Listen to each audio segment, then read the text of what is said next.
Alright, so first of all, I promised you all that I was going to make a new glamour, and I bought some new clothes and was gifted a whole bunch of money by a friend to specifically get clothes and things, but I needed to do more shopping.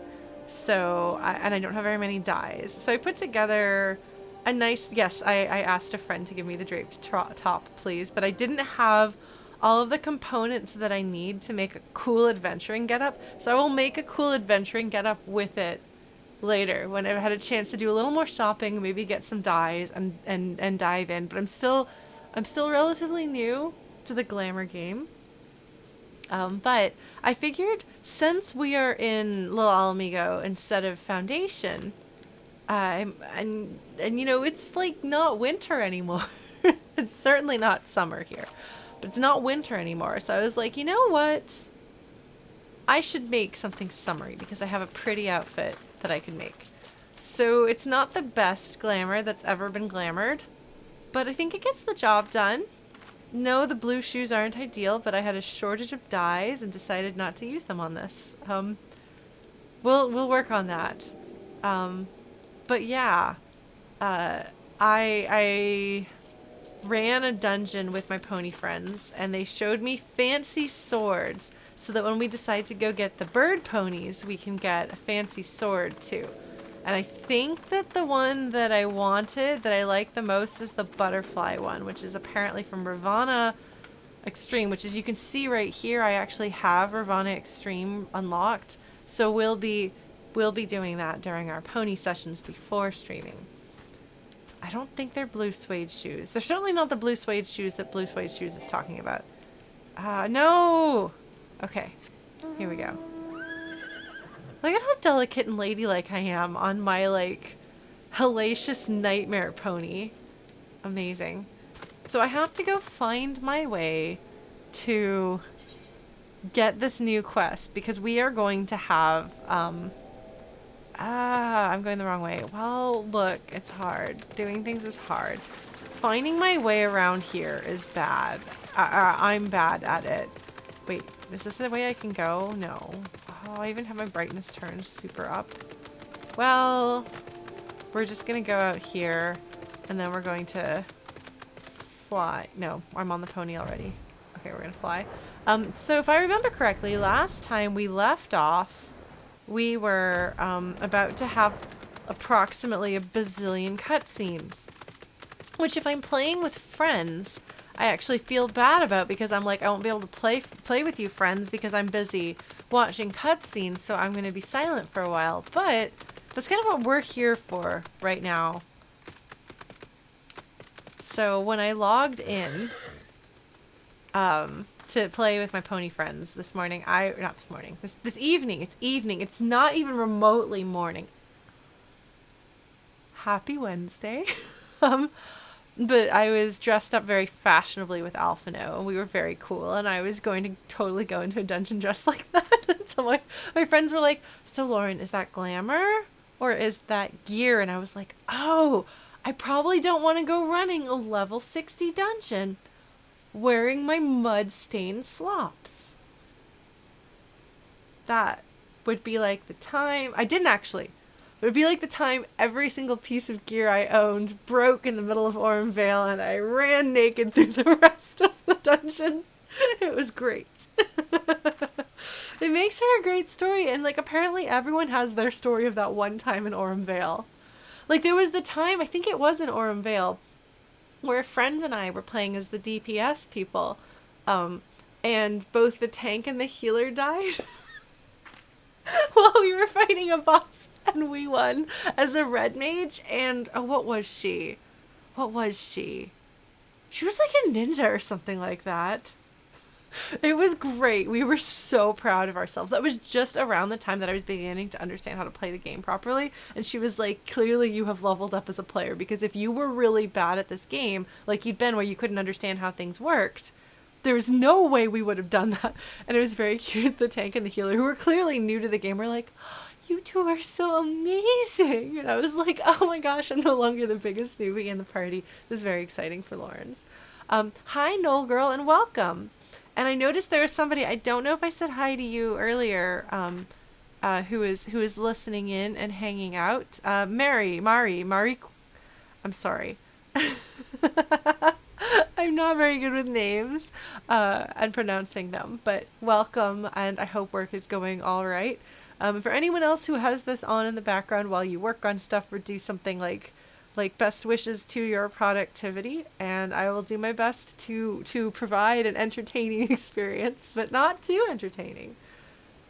Well, the thing is, Dosmea, I got your name right the first time and then proceeded to second guess myself for a while, if I remember correctly. But we've got it. I've got it. I can get it right. Yeah. So I'm trying to think if there's any, like, housekeeping stuff before we dive into some cutscenes. Well, just a reminder that I'm probably beating Final Fantasy VII Remake tomorrow. It is a blind playthrough. I'm thinking about doing a Discord voice chat afterwards with anybody who wants to drop by. So if that sounds like your cup of tea, join the Discord and we'll see you there. Okay, Dosmea has a non-spoilery advice regarding a wonky mechanic coming up. Is it going to be like in a cutscene type thing? Is it like a rite of passage to not be able to understand it? Yeah, blue glass is easy to pronounce for a native English speaker. Your name is definitely very intuitive. Mags. Okay. Well, I can call you Mags. I will try to remember. Again, I'm not the best with names, but I do try. And I will okay, here's the real challenge. Will we ever have a Final Fantasy XIV stream in which I don't marvel at the fact that I am now taller than Alphino? Probably if there's ever one that Alphino isn't in. He's a little bitty. Look what a little bitty boy he is. It's really funny seeing him in clothes that aren't his normal outfit because, like, he doesn't usually dress like this. Is Alphino ever going to grow? I don't think so. But because once he does, he's going to be like as tall as this tree and half of him is going to be his neck. And I don't know that I'll be able to handle that. Oh, man. Let's see if I have a hard time with the mechanics. I probably will. But let's give me a chance to fall flat on my face and swear about it and move on. All right. So if you'll remember last time, we discovered that Urianger is a two-timing jerk. He's trying to stop the destruction of everything. One life for one world. How are we willing to make this trade? Okay. Because we're dealing with, like, interesting questions of, like, will you trade someone else's planet for your own? Like, will you trade someone else's world for yours? Like, we are going to trade their world for ours, and they want to trade our world for theirs. So, who's the real bad guy here?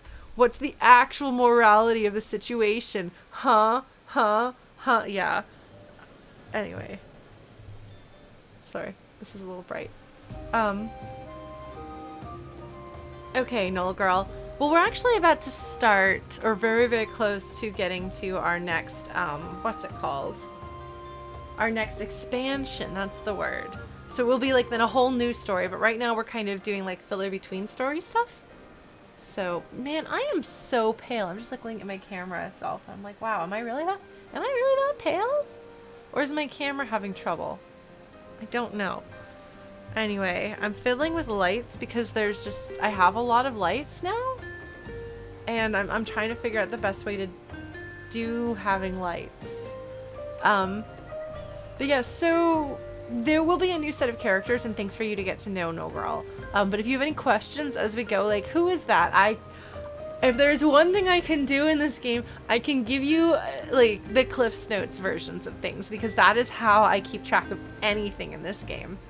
Oh, we ran one of the Amdapors with my pony friends today, and I was like, wait, isn't this one of the dungeons that has to do with the war between the black mages and white mages? And they were like, that's correct, Lauren. And I was like, ah, I remember. I was very proud of myself. It's the white mage one.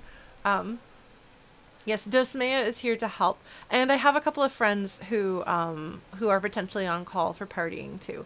If anyone is in attendance who plays Final Fantasy XIV and wishes to join, I forgot to tweet about this, and wishes to join me, you are welcome to do so. Let me know. Let's get. I have a new outfit. It's very cool. All right, let's get this tweeted. Okay. I've never gotten into any other MMOs. I'm not a big fan of MMOs in general because the thing is, and I know that Eve is different. Like, I find Eve fascinating and always have. But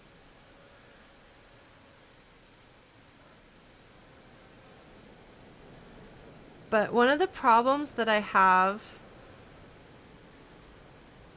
is that I'm not really interested in gameplay for gameplay's sake. I'm not really interested in things that you have to do, like that you have to like practice regularly or show up a certain amount of time. Like, I want the progression of a story, or I don't really have motivation to continue, if that makes sense. And so things that aren't story-based MMOs don't really hold any appeal to me. And there aren't that many very story-based ones. And as has been discussed occasionally on my streams, I don't like BioWare storytelling. So I'm not going to play the BioWare Star Wars MMO. It doesn't really hold a lot for me either, even though I have friends who worked on that. So Minecraft can be fun, because when I play Minecraft, the point of playing Minecraft is to play a thing with my friends. But it's kind of like playing Jackbox. It's not a thing that I'm playing because I want to play a game. It's a thing that I'm playing because I want something fun to do with friends, which is how I started off playing Final Fantasy XIV. For most of A Realm Reborn, Final Fantasy XIV was the thing that I do with my friends.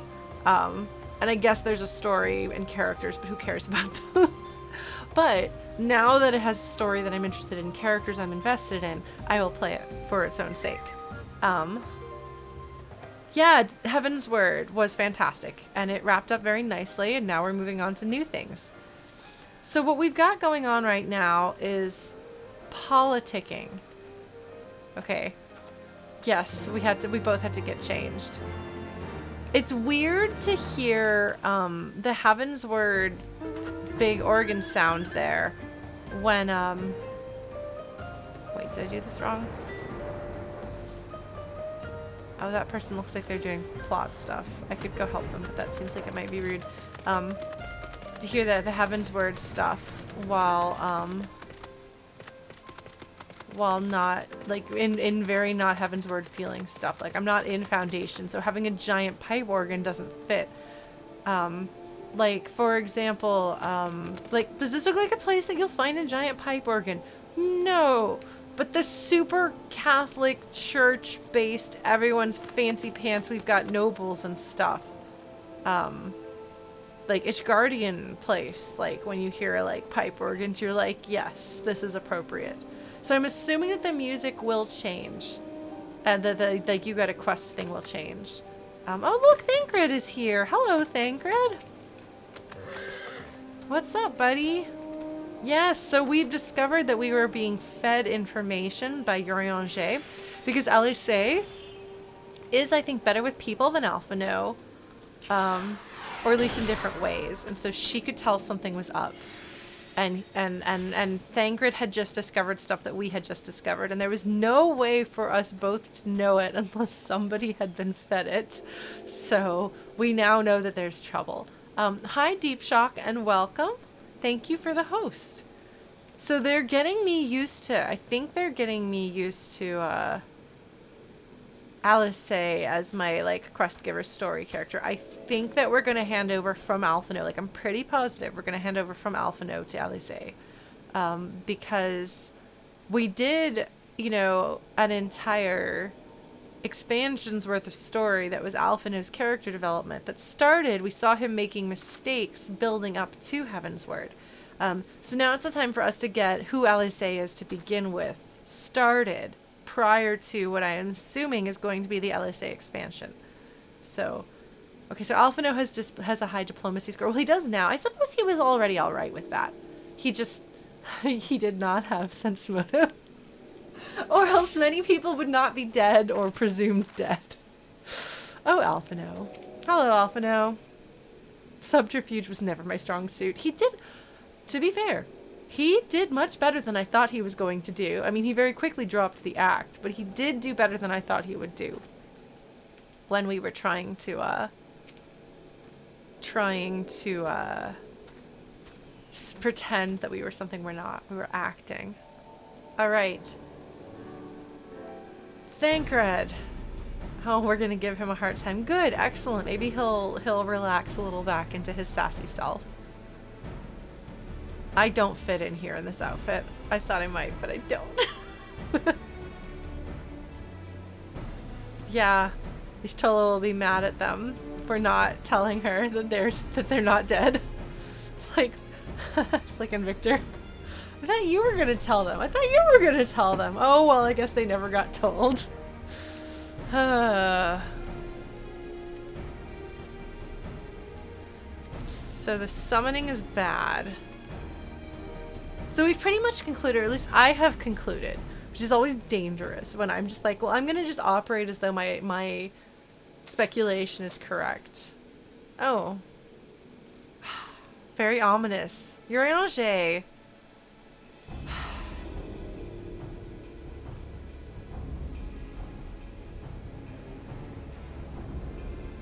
He's so dramatic. Oh my god.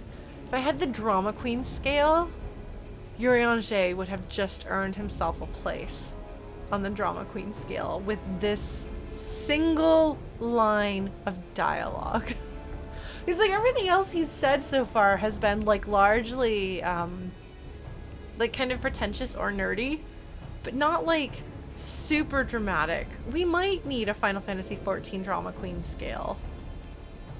Maybe. We'll think about that. Maybe going into Stormblood. We'll do that. We'll set things up properly. Like I said, I'm still figuring out how to stream this game. But this is a great line. Hold on. Sorry, we're screenshotting this, and I'm sending this to the pony team. Okay. Sorry, these are really important things. Yeah, no, it's pretty dramatic. I mean, granted, he's talking about drama, so I suppose there's something meta about the fact that he qualifies for the Drama Queen scale when he's talking about drama. Do you see me taking screenshot things like that, by the way? Does it show up on your end?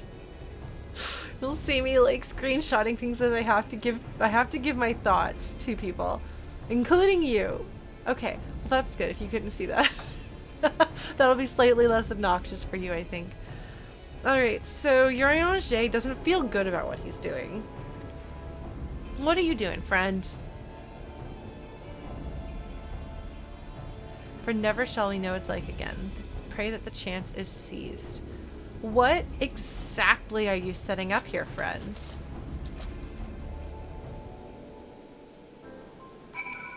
Alright. This is gonna be... perhaps? Oh, wow. Alphinaud is glowing. Why are you glowing, Alphinaud?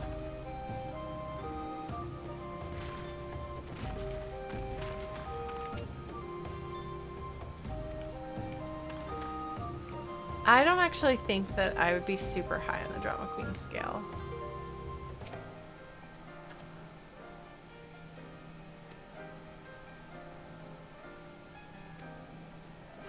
Several cutscenes will play in sequence. It's very nice of them to give you this warning. Set aside sufficient time to view these scenes in their entirety. Is there anything else I want to do?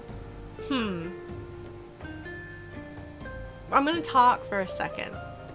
I'm allowed to do that, right? We're gonna allow me to talk. So like,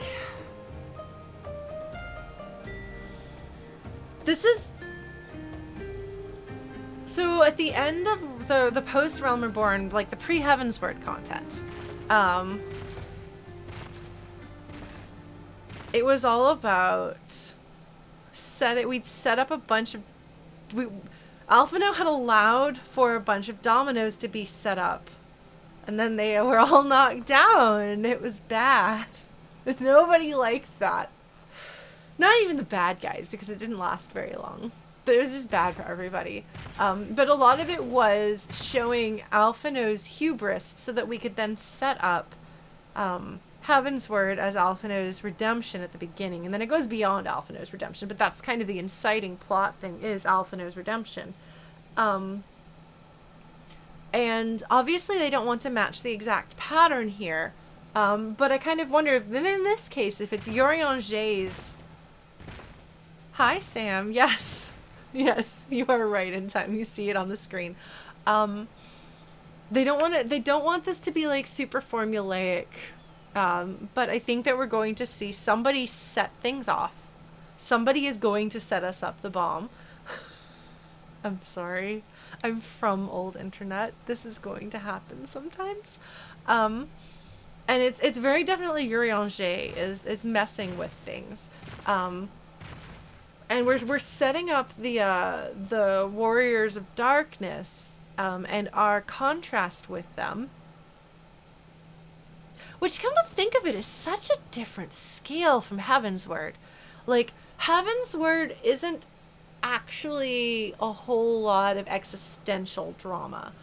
Like, so in Heavensward, a lot of it is, like, the political conflicts within the Ishgardian culture and the dragons that they're at war with, and trying to convince the Ishgardians to please stop murdering the dragons, and trying to convince the dragons to please stop murdering the Ishgardians. So there's a lot of back and forth there, while also dealing with, like, the internal conflicts between Emmerich's dad and everyone else.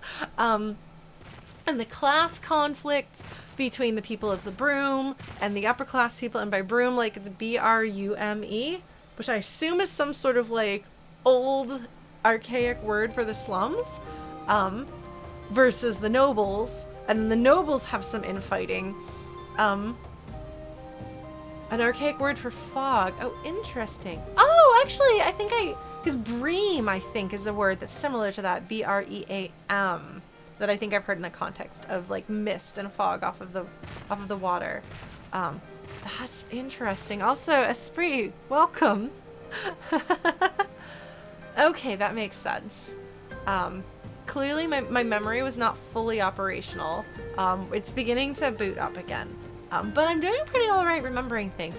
But so there's all this other stuff going, and then you've got the heretics.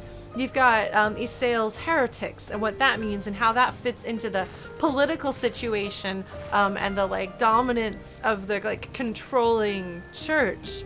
So there's a lot going on there, but it's all very much on, like, the relatively human level. I am Pelicandle, and I am enjoying it. I really loved Heavensward. I didn't like A Realm Reborn, but I loved Heavensward. We're very close to Stormblood. And I'm super, super excited about that, because I did not expect that I was going to like Heavensward as much as I did, and I'm looking forward to seeing where things go from here. But I'm giving like kind of a bit of a, I guess, a summary / recap thing of where I think they're going. But the like, the dragons are otherly. Like, they are not human, don't have the human sense of scale, the human sense of time. I hate Nidhogg, but I like that I hate Nidhogg. He's, like, incomprehensible because they're not quite human. But even then, even as hard as it is to relate to and understand and be understood by the dragons, because our sense of perspective is so different, still, the dragons and the Ishgardians fighting back and forth is still a very human conflict. It's just made larger because it's versus dragons and lasts 1,000 years. Nidhogg's story is literally local dragon too angry to die. Yes. That is accurate. Oh man, I really don't like Nidhogg, but it's good. Like I liked how angry I was. Just like, I hate the dragons. And then Vidofnir showed up, and I was like, I hate most of the dragons. I like her. When I thought she died, I was very upset. I was like, you can't kill the only dragon I really like. But then she was alright. So it turns out dragons are hard to kill.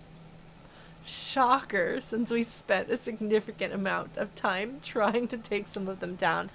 But the conflicts there, like, it affects Ishgard, and it affects the dragons, the Dravanian hinterlands, and like that whole area. But it doesn't really affect the rest of the world, except that it keeps Ishgard from like joining the Eorzean alliance and stuff.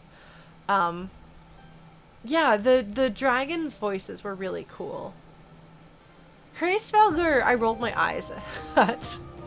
Vidofnir is the only one that I like, and then Midgard somewhere, who I call Grandpa Dragon or Daddy Dragon, depending on the context, I liked and found interesting, and also the most incomprehensible, which is good. That's the oldest of the dragons.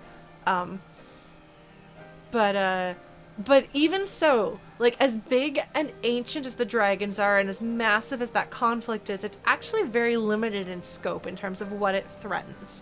Like, are the rest of the humanoids going to suffer? No, well, those two groups are just going to be locked in endless war. But it was meaningful because we cared about people. We eventually cared about people on both sides. I like Vidofnir a lot. And we got very invested because it turns out you don't have to threaten existence to make a conflict meaningful. The difference between the Suikoden series and most JRPGs. Suikoden isn't really about like the entire world is being threatened. The nature of existence itself is being threatened by an unknowable, all-powerful evil. It's like somebody really awful is on the throne and causing bad things to happen, and we have to stop them through civil war. Oh, Tiamat! Yes, I liked Tiamat. I had to be reminded of Tiamat, but yes. Tiamat is interesting, and I'm interested to get to know a little bit more about the Bahamut situation, and that being a primal, and stuff that I didn't fully understand when it was talked about last, because I didn't pay much attention to the game during A Realm Reborn. So I'm looking forward to getting to know more about that. Who is Cryptic and Bitter? Oh, Midgard Sommer? Oh, I like him being cryptic and bitter. I like that a lot. Yeah, he breaks your... So just to take a slight detour here. So Dragon Dad, or Grandpa Dragon, or whatever, Midgard Sommer, who's like the oldest of the dragons, he, like, you've got this, like, special soul connection to the crystal good, like, the light crystal planet thing. The light crystal planet soul. And it lets you be, like, special. Heidelane is her name. And he's like, I don't think you're worthy of this. So he just like breaks it. So you just like lose your ability to connect with the planet, the crystal. He just like turns it off. Dumbland, I like your name. We're gonna just do main story quest for now. I've done the side content with the Warring Twilight Tribe. That's the kid from the planet that got eaten by darkness, right? I really liked that. It's like one of my favorite things I've done so far. But Coil of Bahamut I haven't done. I probably will do at some point. But yeah. So the dragon like closes your... No, I will never. He's just going to be the kid. Unless somebody else becomes the kid. Or I give him another nickname. He's going to be the kid. Ooh, Kawaii. Oh my god, Dumbland. I love that. But yeah, so the dragon, like, disconnects your connection to, like, Crystal Goddess. And then, like, over the course of the, like, next part of the game, you reconnect with Crystal Goddess. And so he's like, okay, yeah, I guess you deserve this. Alright, let's go for it. I'm just like, you what now, Dragon Man? So yeah. But yeah, no, so the stakes, Blue Glass is talking about the stakes fitting the story you want to tell. And I feel like the stakes feel consistently high throughout Heavensward because of how much you care about all of the different factions. Like if you don't know Heavensward at all and you hear me start describing all of these things, it sounds pretty complex. It's not like the most complex thing ever, but there is a lot going on there. And yet you care about so many of them. Like, I could just kind of like go off on a tangent about my feelings about lots of these characters. And so they don't have to question or threaten the nature of existence to make that matter. And I'm really, really glad that they made that decision, because A Realm Reborn had some of this like more existential stuff mixed in with some of the interpersonal stuff, but it's the larger scale stuff that I found so boring. Hence why the Ascians are the basement goths. I don't like them. I don't take them seriously. I resent the fact that they hid the fact that there was a charming rogue with a heart of gold and I didn't get to know him till we fought Lebred and freed Thancred. And so up until this point, the darkness bad guys has been the stuff that I'm just like, yawn, please don't do this, Final Fantasy XIV. I want to believe that they will do better. And the section with the kid, I think it has a heart of gold. He's a big old flirt, but I think we can agree he has a very good heart. I do like Thancred. He, prior to going super, super drama emo boy that he is right now, was exactly my archetype. And so even if he was boring, like, that's fine. I still loved him. Like, what they're introducing with darkness and light and the moral complexity of that situation, that's interesting. That's how you do existential stuff while still making it as effective and personal as what they did with Heavensward. Like I said, Heavensward was good because the characterization was good. The conflicts were complicated and very, very human. Even the dragon's conflicts were relatively human. You killed my sister and I'm super mad. Relatable content. Nidhogg takes it to extremes, but it is relatable. It's interesting. It's more interesting than, bah-ha-ha, we are bad. We're gonna do bad. All you good guys are gonna go down. Ha-ha-ha-ha. You know, like, that's just, it's not very interesting. And for me, that doesn't lend itself well to me being particularly invested. But if they're going to do... Yes, and I haven't even talked about the Empire, Tumblin, because I also found that really boring. And there's interesting stuff going on where, like, in the Empire, like, in order to, like, do well, you have to be born into nobility. But there was the one guy who let people who weren't nobles or whatever rise up the ranks in his division, so they were loyal to the death to him and stuff, like. And that's interesting. Good night, Deep Shock. I hope you sleep well. Like, that stuff's interesting. If I cared at all about anything else to do with the Empire, I would have liked that a lot more. But I was not thrilled about... I was not thrilled about anything they were doing, because I like rebellions against evil empires, but I was like, this is boring. The Ascians are boring. I don't care about any of this. They are making me care about this potential conflict between light and darkness, which I don't have a problem with conflicts with light versus darkness. But by introducing Uruk-hai, I'm sorry. Isn't that the name of the orcs? Isn't that a name for the orcs in Lord of the Rings? By introducing that kid and his story, I'm really glad I played that before this stuff, because I have some context now for the light and the darkness, and kind of what that can look like, and what happens, like, planets get eaten by darkness or worlds get eaten by darkness. And I'm like, okay, I understand that. And then we have planets getting eaten by light, and I have the context. And I'm like, oh, so it turns out light isn't just good, but balance is important. But that was really interesting and introduced an angle to that context that I liked. And another thing that I liked going on there was we ran into some of the Imperials, and, like, one of them was like, don't kill my dudes. Please don't kill my dudes. And it's like, okay, there are Imperials who don't want their dudes to die. That's way more interesting than mustache twirling evil. So they've put some pieces in place that could make these interesting conflicts by humanizing them and putting moral complexity, relatable human conflicts, and names and faces of people that we can actually like relate to and get invested in, which is what was a recipe for success in Heavensward. Now they're applying that to larger scale things.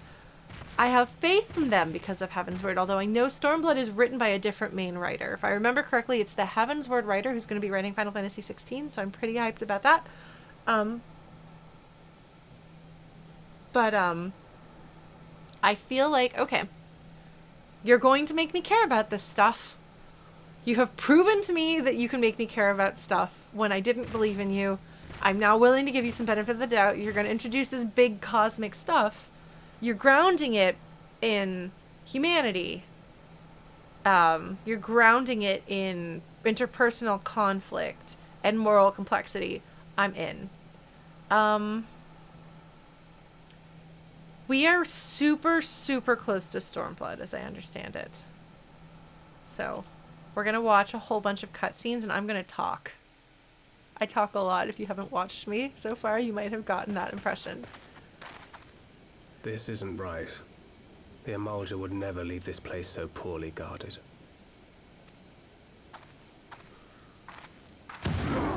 That's not good. Not willingly, no. I really like her voice.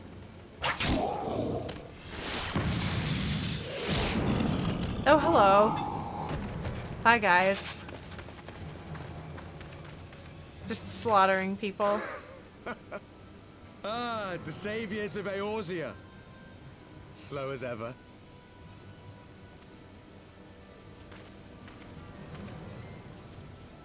By the 12. Will you never learn? You know, you're right. Mayhap it is time for a change of tack.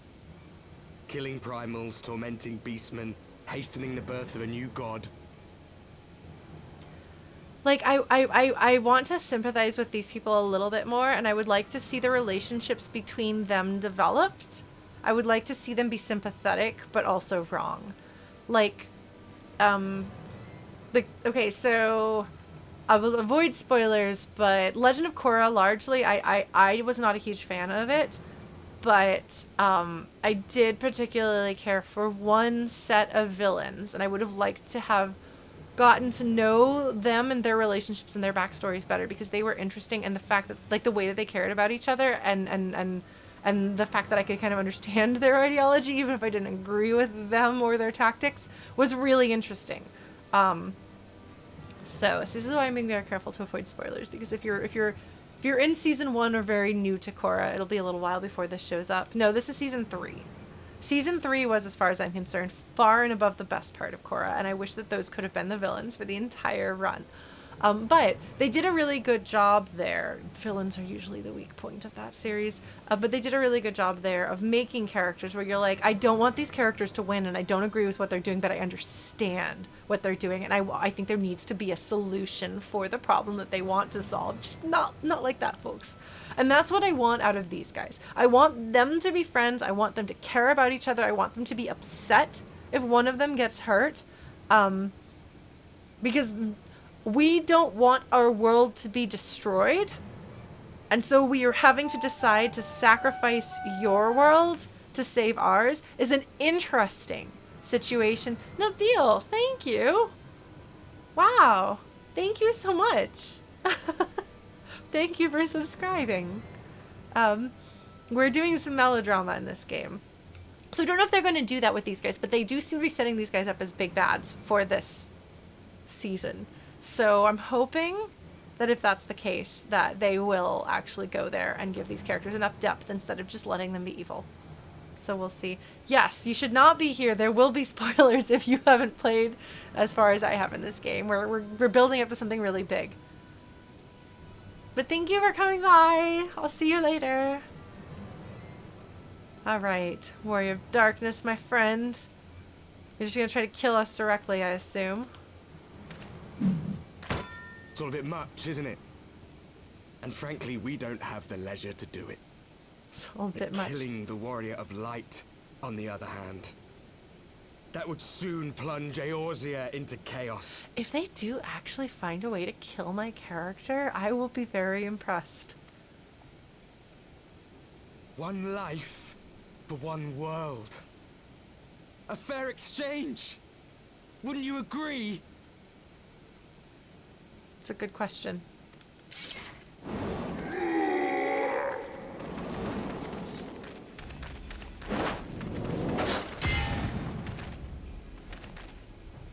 Lest you forget, you've more than one opponent. Thanks, Thancred. This guy's not impressed. Don't you shoot my friends. See, they're working well as a team. This is what I want to see. I want to see the two of them. Defend me! Oh, he's so cute! Oh, I love carbuncles. Why isn't his I blue? sense you will offer more than mere target practice, unlike your sister. Oh, you're making him mad. Oh, jeez. Alice is not good at this. She's gonna be the weak link in our party. I don't know why I have it in my head that she's a fencer. Did I not tell you, Alphino? I am not the girl I once was. Oh, an obsidian carbuncle. Okay, so I was right. I did notice a thing. That's very cool. All right. My brother was always the clever one, while my talents lay elsewhere. All right. Okay. That's not a sword. I don't know why I thought she had a sword. Oh, look at that! It's a sword! She's got a sword! Good timing, Lauren. Look at how cool she is. They're like, admire how cool she is. If you would dare to stand against us, to destroy all that we hold dear, then you shall die by my sword. I will appreciate how cool she is. Thank you, game. They made her sword glow. Oh, I should have kept finish this. my cool outfit for the major cutscenes.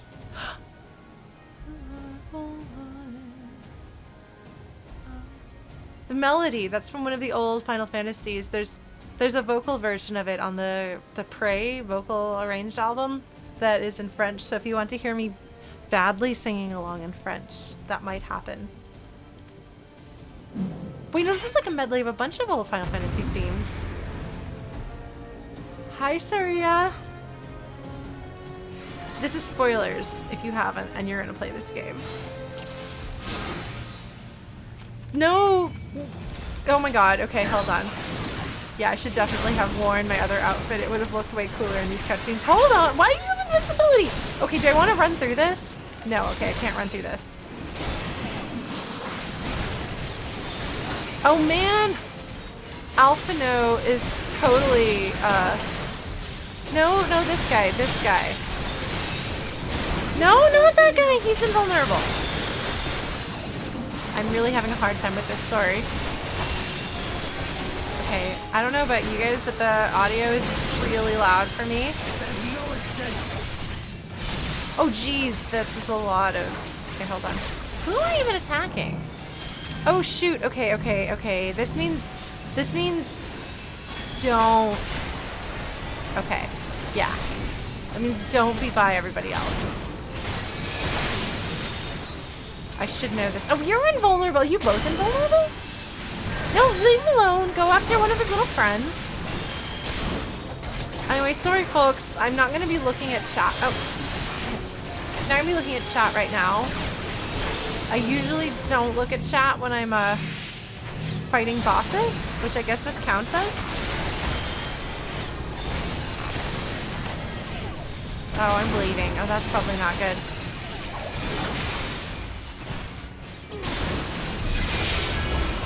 Oh, that's not good. What does that even mean? I don't like that. Sorry, Odyssey. Okay, what if I take out the ranger? And I'm going to stand over here so that it doesn't hit my friends. I think that's the right thing to do there.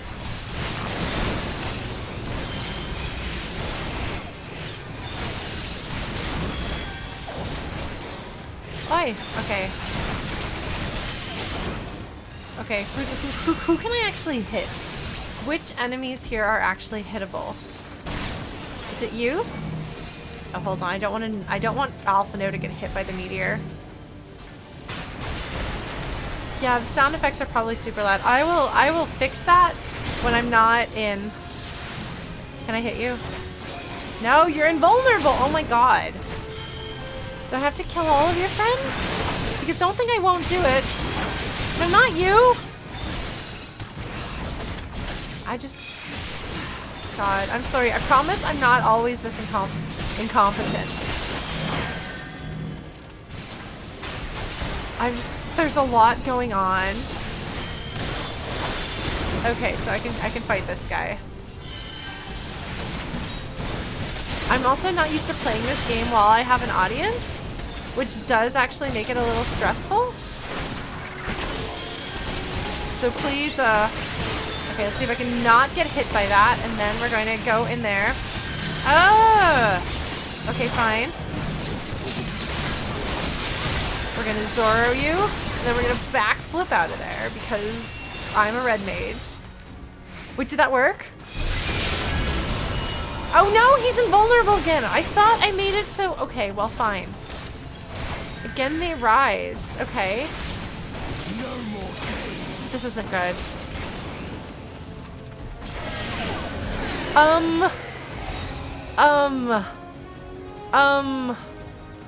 Well... They can't rocks while everyone dies. They already did that. It ends now.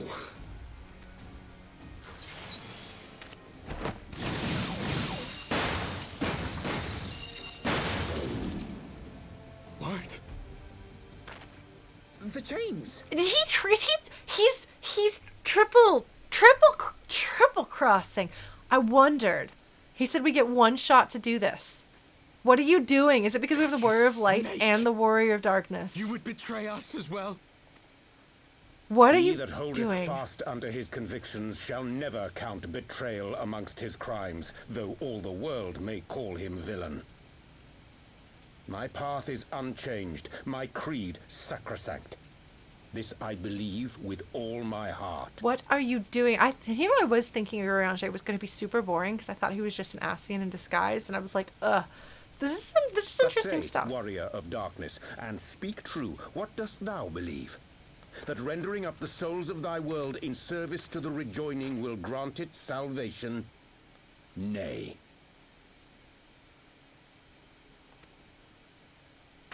By the 12! Urianger! Yep. Oh my god, so much drama. So much drama, boy. My apologies, Master Alphino. That the brightest light might shine, duty did compel me to walk in darkest shade. That is interesting. Triple crossing. All right, Urianger. Now what are you doing? You sweet fool. I was almost willing to believe you had turned against us. Oh, that's really sweet. Okay, I like her. I like her. I like her. Because they were close, and she saw through him. I expect a full explanation when this is over. For now, may I assume you have turned your cloak for the last time? Oh, good. She's sassy. Alphino wasn't sassy and didn't fight with a super cool glowing sword, so she does have some points in her favor. Thou mayest, my lady. Brynhilda was the purple lady, right? What are you doing, Urianger? Other than being so dramatic. By thy leave. I assume he's gonna do more than just fight them. Even odds then. No matter. We'll crush the lot of you in one fell swoop.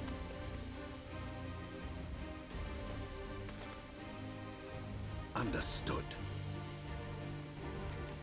That meant something. Their black mage is really cool Hearken looking. to me. We only have one chance. Urianger's strongest weapon is the power point. Oh, I like you. I like your humor. That's very funny. Channel your ether into my blade that I might strike before the mage casts his spell. I cannot do it alone, but together we can defeat them. She's really cool. Okay, if they kill anyone here, I'm gonna be mad, including Urianger, because they just made him cool.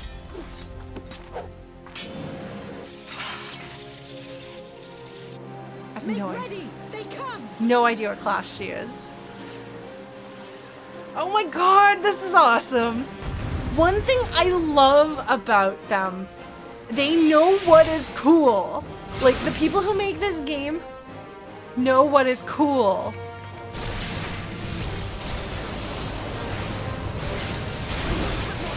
Oh, right. I have these other moves. I need to get better at using them. Okay.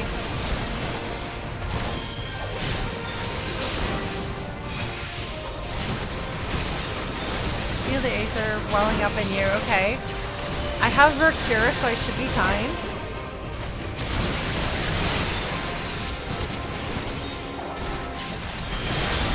Wait, what am I supposed to do? How do I do that? How do I do that? Ah. This is what I do.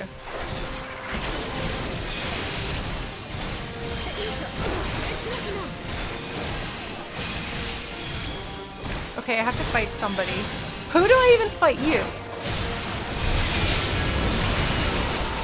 Okay, let's see if I can figure out, instead of just fighting at random, which is what I did for most of my experience playing this game. You've been waiting for this, huh? Well, I'm gonna Zoro you soon, sir. Provided you can be hit. You can be hit! You can be hit! Alright. Are you ready to get Zoro'd? Are you ready to get Zoro'd? Because I am Zoroing you. Oh shoot! Wrong way. Okay. That would have been really cool if I had Zoro backflipped out of that, though. That would have been so cool. Oh, hold on. Let me get away from my friends. I know that this is the get away from your friends one. Later, they apparently changed it so there's other things.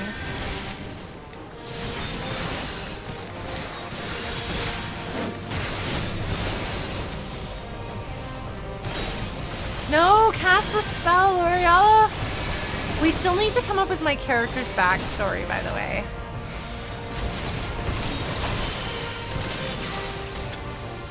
Quickly, where are you? There, okay. Okay. Oh man. Okay, don't fight the carbuncle. The carbuncle is on our side. Oh my god. Okay, well whatever. You're gonna get Zoro'd, little friend.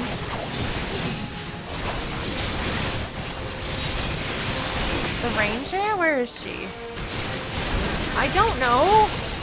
There's so much. Oh, there she is. Hello.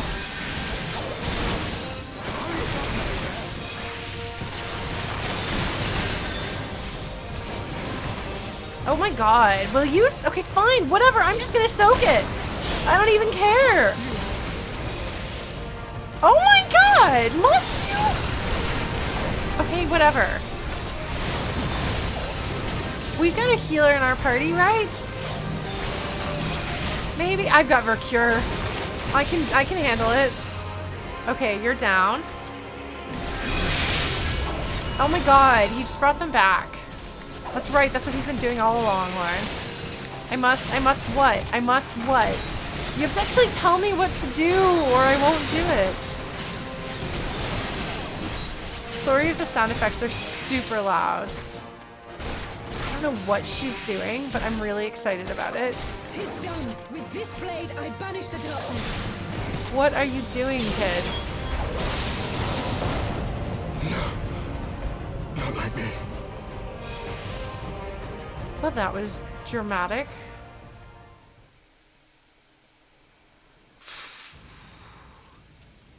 Okay. How did she do that? What did she do that? How does she have the special power to do that? I mean, I guess that was a limit break.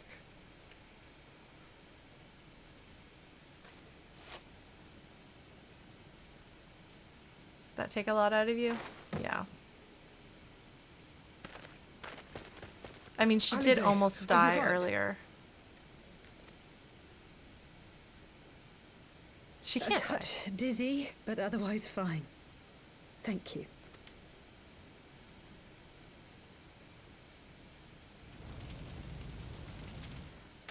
And there you have it.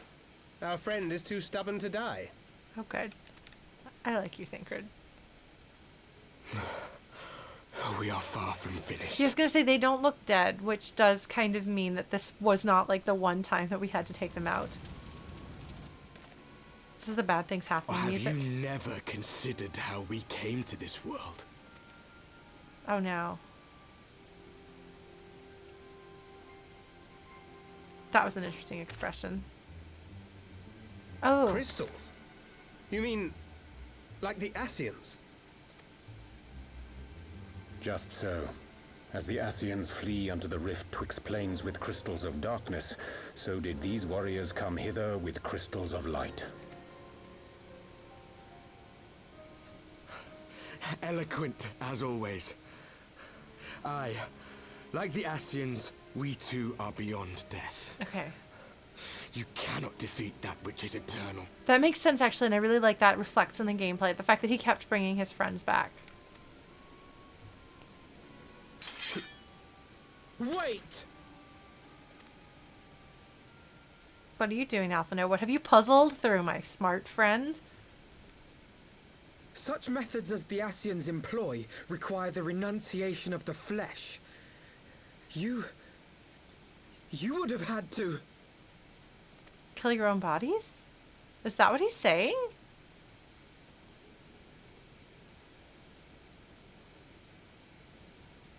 At long last you see. To save our world, we gave our lives.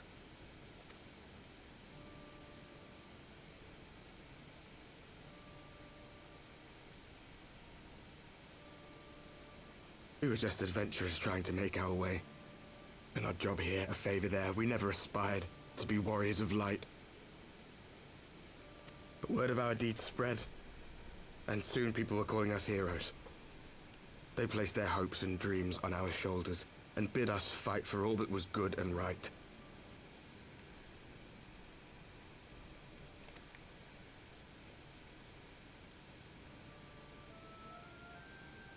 We fought, and we fought, and we fought, until there was no one left to fight. We won! And now our world is being erased from existence.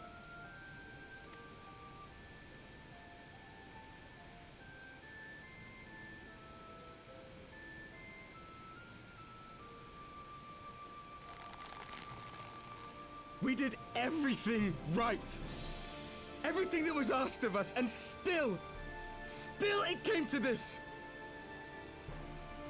Yeah, the voice acting is really good. You of all people should understand. We cannot, we will not falter. We brought our world to the brink of destruction, and now we must save it.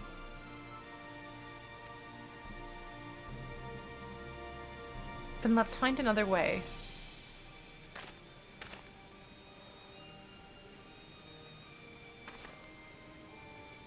Come on. I've died before, Arbet. I'm not afraid to die again. Did you see the look on his face? Calling him by his real name. That's a good touch. That's what we need here. No matter how many times we fall, we must rise and carry on the fight for those we left behind.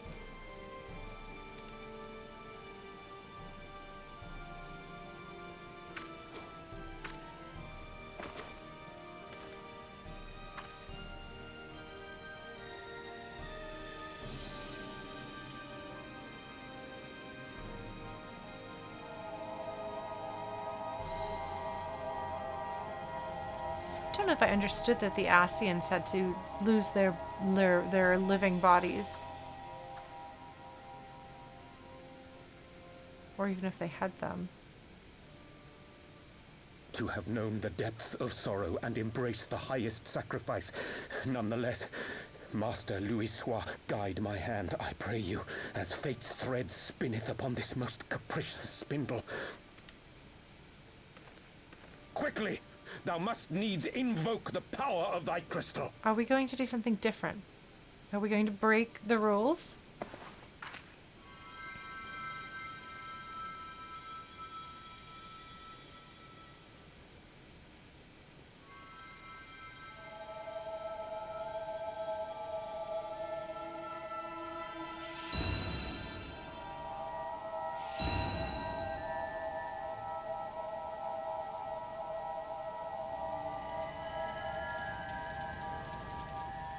I want there to be another way. I want us to be friends.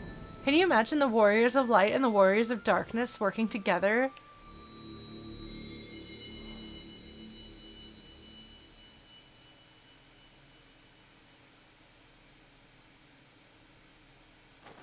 What is this place? Such pain. Such sorrow. Oh, my dear children. It can't be. Is Minfilia going to speak for her? Mother Heidelin, hearken unto your children's plea. From two worlds do we gather, and from two worlds do we offer a bounty of light. In this desperate hour we do beseech your intercession. We beg an audience with the word of the Mother, with your chosen Minfilia. So for the context that will be necessary to understand why this is emotionally relevant, I have no attachment to Minfilia. I don't care about Minfilia. She was one of the characters I really did not get any investment in. But Thancred was like a big brother who saved her and raised her since she was young. And she was formerly like the leader, the group leader of my team. So she's now representing the goddess of light, essentially, that we are communing with right now.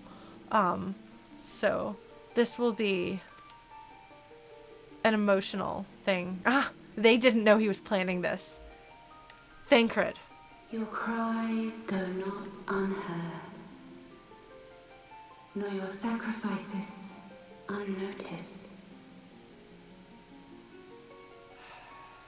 Though many are lost, there are those we can yet save, whom I can yet save.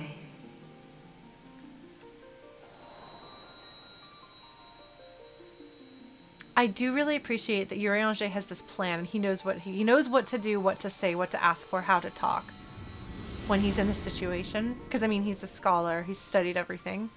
Minfilia.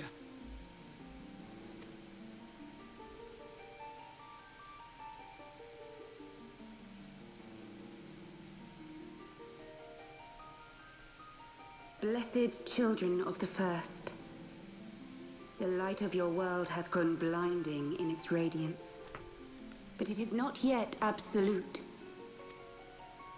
I will hie me to your world, and there take unto myself the light which riseth even now to drown it, as darkness once did drown another.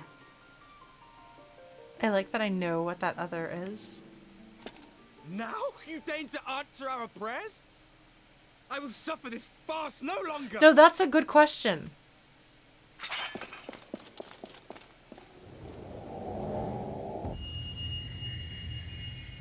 Please don't punish him or his world for this. Why? As the Ascians must serve as instruments of Zodiac's will, so too must others carry out the will of Heidelin. But for the boon you have granted her, she has grown strong enough to set me free, that I might serve as her emissary. Your suffering, your sacrifice, your supplications, she has heard all. We will not let the first fall to light.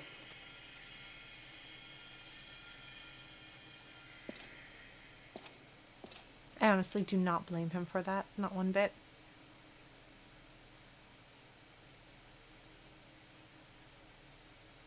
Thank you, Urianger, for bringing everyone here. It fills my heart with joy to look upon the faces of my friends once more.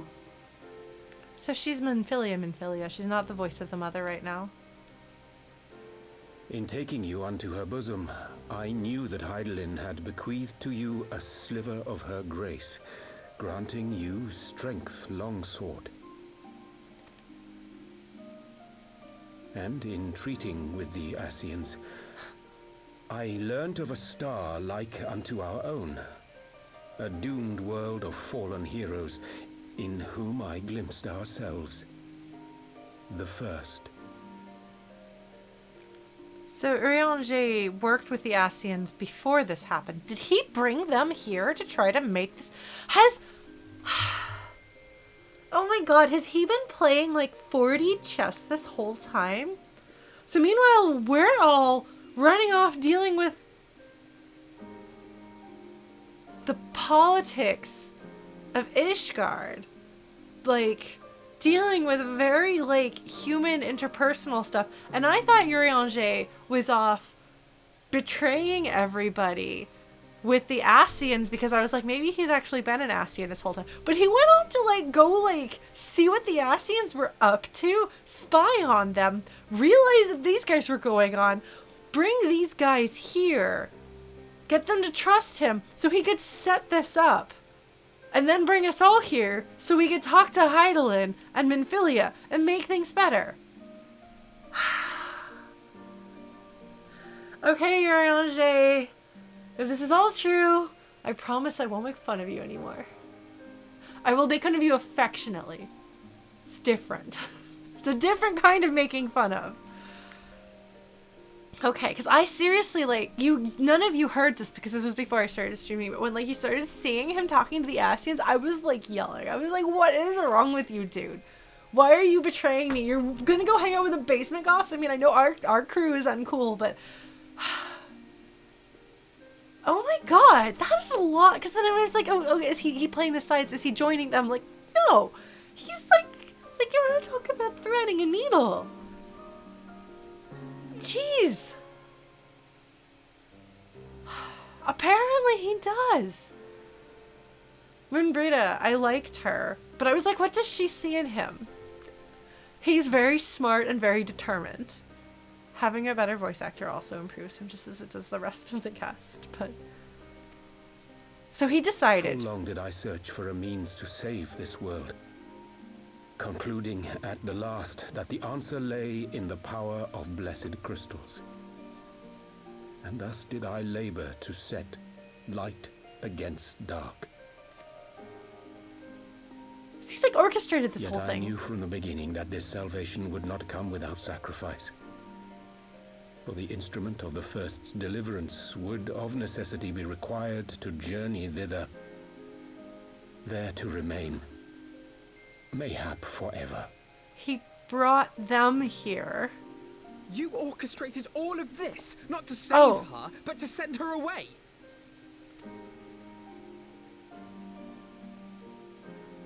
One life for one world.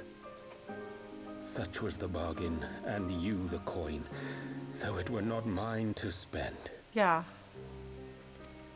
No, but you know that she would be alright with this, and she gets to see her friends one last time. Have we not walked together in the light of the crystal, and at her bidding borne witness to the joys and sorrows of this land? Each and every one of you knows my heart. If this be the price I must pay, I pay it gladly. She sounds a lot like the unicorn from the last unicorn. Very, very much like her in the voice. So Minfilia is boring, partly because she is the kind of good and giving and generous and loving and perfect person who would absolutely do this without a second thought.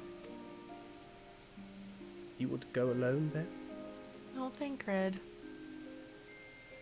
My dearest Thancred, you who have ever watched over me, I am truly grateful for all you have done on my behalf, as would my father be.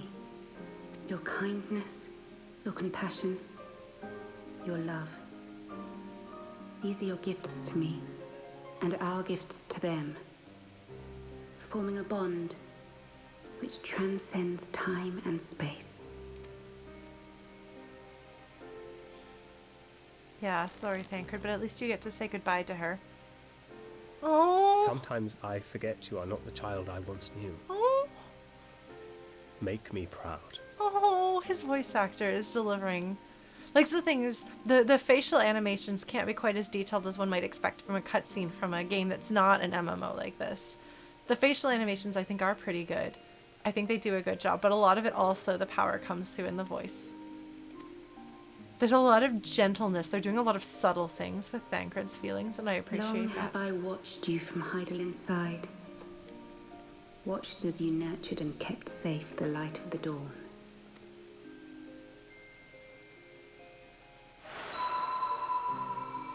The dark recesses of the world hide untold secrets and dangers.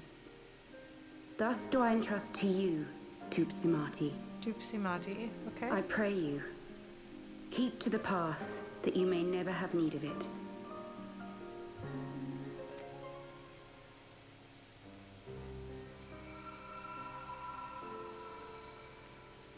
It looks like a glue gun. I'm sure it's not. But I'm going to call it the Holy Glue Gun from now on. I'm sorry. I'm sorry for what I am. 'Twould seem the power of our crystals is all but spent. Oh! Perhaps, if there is naught else to be done. So it's Alphino and Alice's grandpa's staff. Okay. That's context. The crystals are spent. Are they all going to disappear now?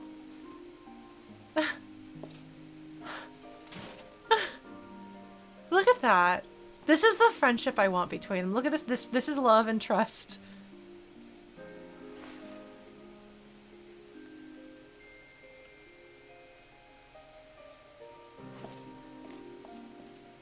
Hear me, servants of Heidelin. If you would have us place our trust in you, then I would ask a favor. Take us with you. Take us home.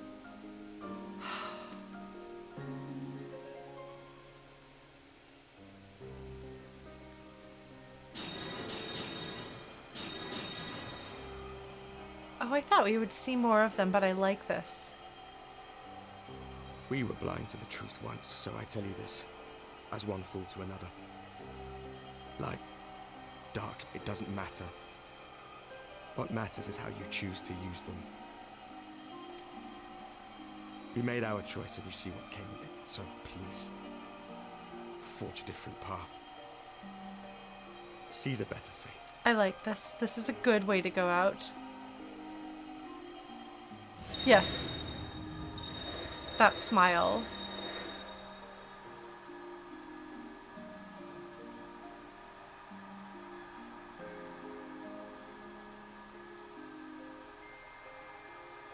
It is a strange feeling. So many times have I watched you depart, my heart filled with worry. And ever did you return to me in triumph. Someday, when I have found a way to free this star from her sorrow, I promise you I shall repay the favor.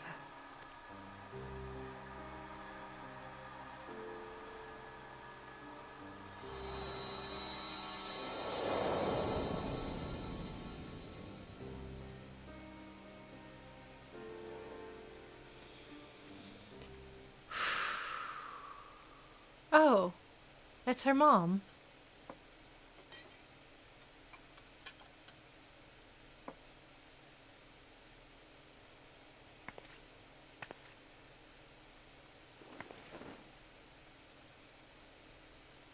Thank you, Lemmy, for everything.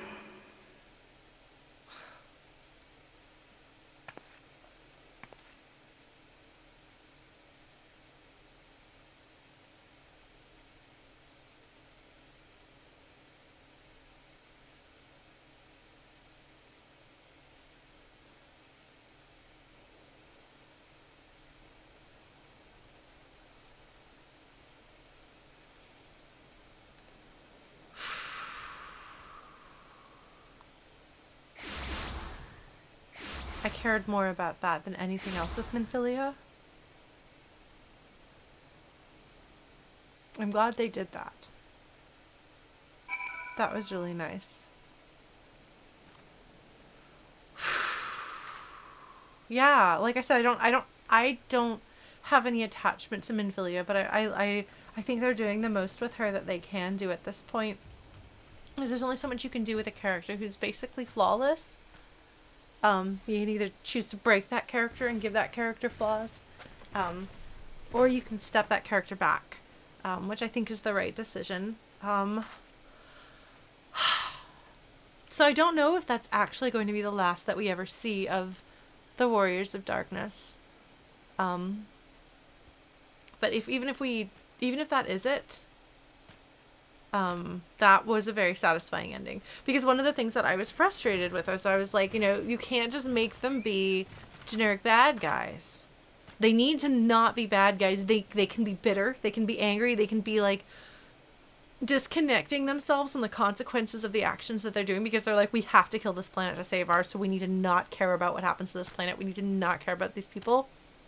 You can do that, but you can't have these characters be cartoonishly evil. Not in this game, not with this setup, not with them being like the inverse of us.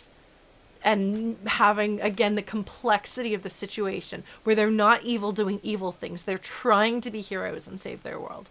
So I wanted them to have friendship with each other. They got that. I wanted us to have that moment of understanding. We got that. So that was very well done. I like the writing. I like the writers who work on this game. I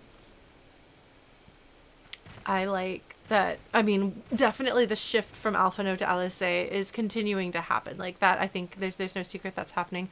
I'm glad we got to have a little closure with Thancred and Minfilia, because Thancred was kind of stuck, and having a character stuck in grief is difficult for a story that goes on.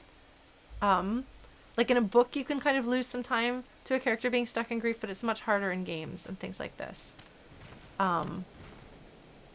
But I think that Thancred as a character needs to move, because like he had a major change in personality, and now I think he needs to arrive at a more like level middle ground between his like carefree, dashing, charming rogue of a man and his very sad and more reserved person. Oh my god, Nidhogg Slayer, I salute you, friend. Urianger went from being the second least interesting scion to a character that I'm looking forward to getting to know.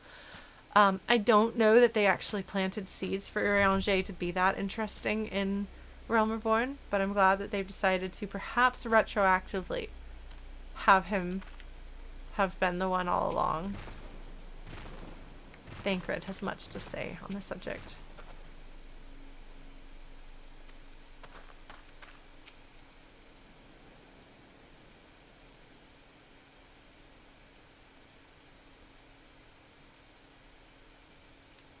I don't know what you're trying to say or not say here, Elise. Did you... I don't know. I don't know what she means here. I assume she's talking about Minfilia in some capacity.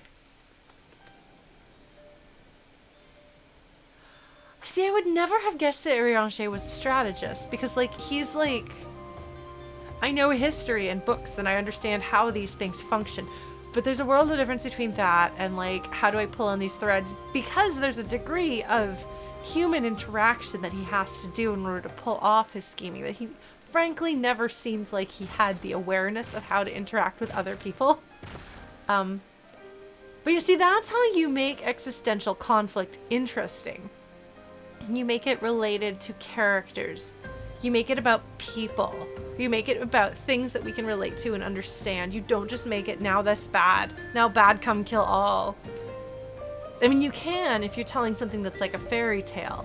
But if you want something to be complex and engrossing, you do have to add that level of like relatability and character focus. You have to make it mean something. You have to give it emotions. And I think that's something that people have a hard time with. Even things that are relatively flat and simplistic, if they're powerful and effective, it's because the emotional resonance in some way is effective. So. Oh, she teleported us back.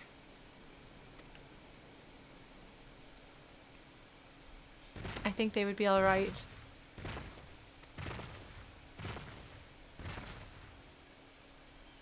Well, it's not even that existential conflict is too big for our minds to grasp. It's just humans we don't do ideas. We do feelings and we do people. So to take this like in a completely different direction from stories that we are getting invested in and characters and things like that. So my day job, I work in marketing, okay? It's very different than this. Although my take on marketing is basically the thing that I'm selling or that I'm promoting or that I'm sharing is something that people want. So I just have to find the people who want it and let them know it exists. That's my stance on marketing. So I'm not like there's like hard sell marketing stuff. No. But when people are trying to figure out how to do marketing, they'll be like, oh, the person we're talking to is this age and has this number and this stat and this fact. That doesn't work.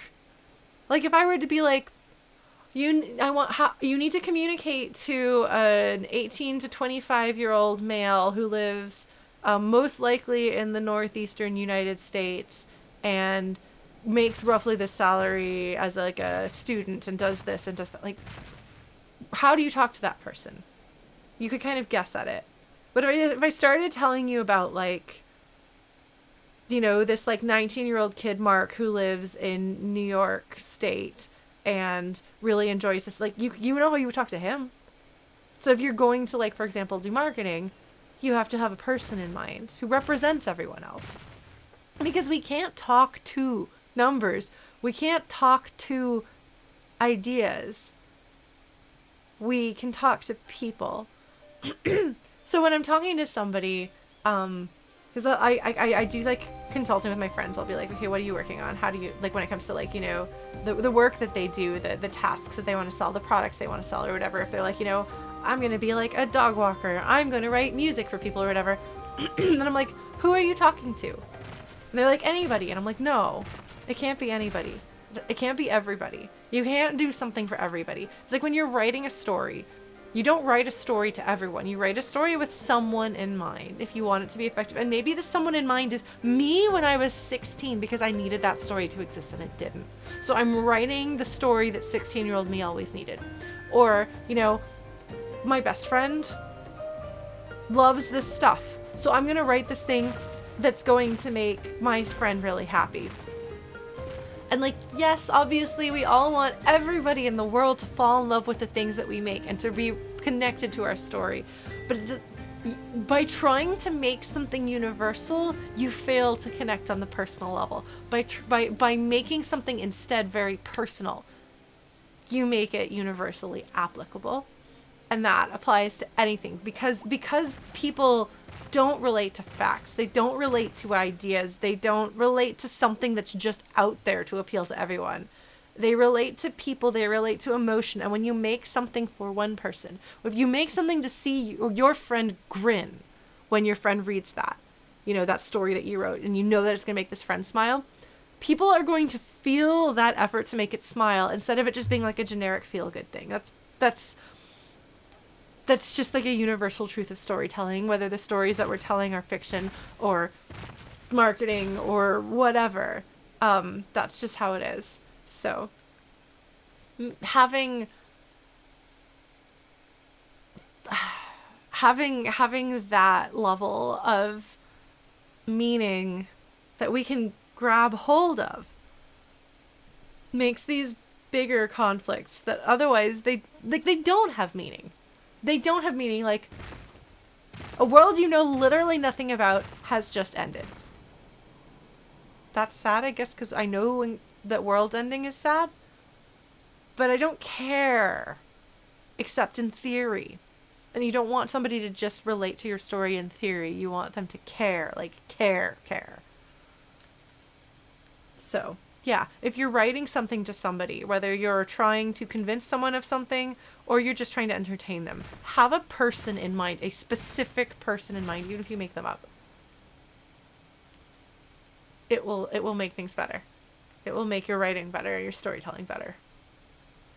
I know you didn't ask me for that advice, but I gave it to you anyway because I'm helping. Yes, I think that they would rather return home and disappear and join the life stream of their home planet than be stuck here forever. And I don't think I can blame them for that.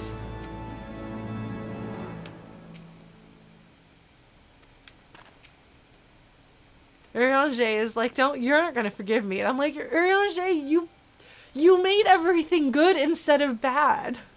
What is there to forgive, my friend? Apparently you're great. An ending to mark a new beginning. This does seem rather like this is gonna be leading to Stormblood. Crystals. Ah. Lone Bard? Are you a bard? Is he a bard? Is he gonna pretend to be a bard? I don't know what class Thancred is. I didn't know what class he was like for the entirety of A Realm Reborn either. He is a bit spoony, that's true. Okay, they don't expect me to talk to Urianger between these.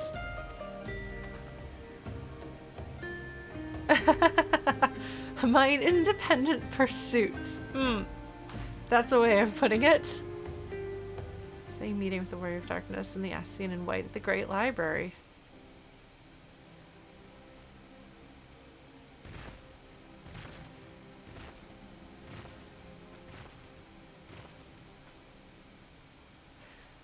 He's definitely a rogue type, but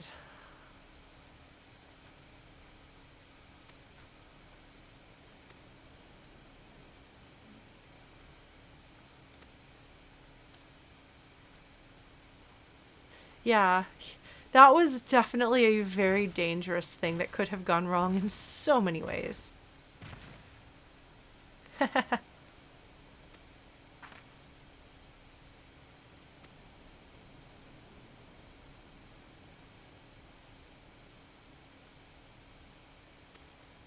All right. Well, I guess I have to go to Potato. Alright. Am I gonna actually fly there? I think I am. Oh, come on, at least give me the desert music if I'm gonna be a good girl and fly there instead of teleporting like 5 seconds over or wherever. Yeah, I have to go talk to Potato. Popolimo. Oh, look, it's Hot Pants. I should have figured they would be here together. Okay. Hi, Hot Pants. You need a new outfit.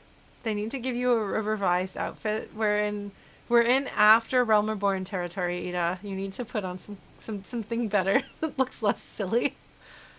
Okay. Hello. Yeah, no, I'm really not a fan of these two. And they're not even, like, boring the way Minfilia was boring. I found them actively annoying. Which is a shame. I do try to like characters. I really do, I promise.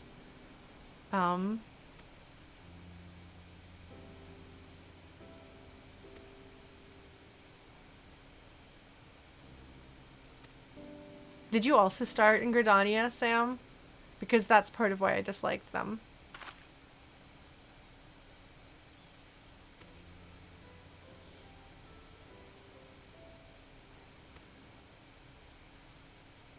Yes, being able to have a final conversation with her and giving them closure is good. I would have rather hung out with Thancred or Ishtola. They're much better characters.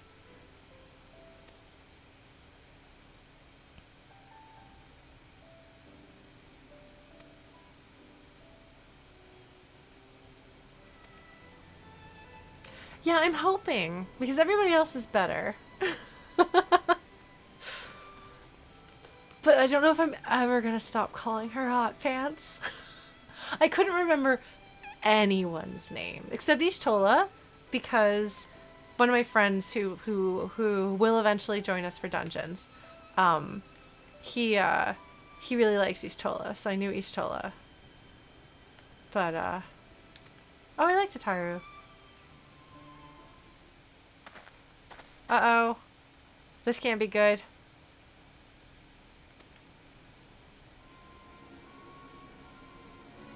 Oh, this isn't good. That's right, because she's Alamigan, right?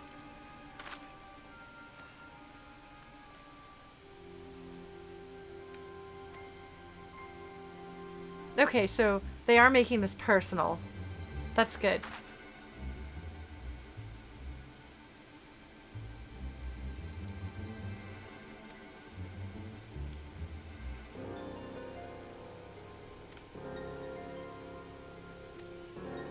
She's really not good at telling anybody she's still alive. Apparently that's a pattern.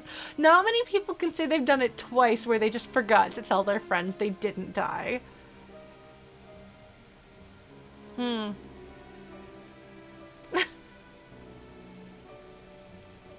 She's trying to get away from him. Why is that?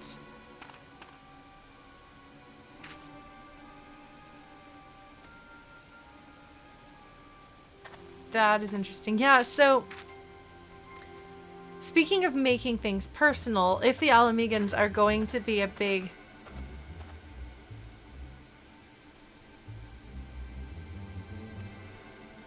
Giving you that mask.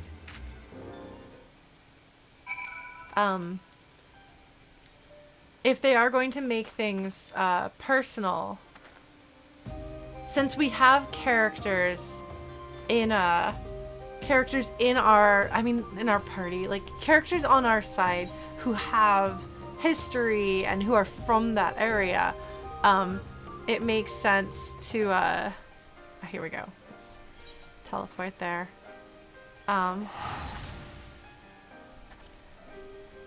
Like, I expect that we're going to see more of Raubon as well, because he's also Alamigan.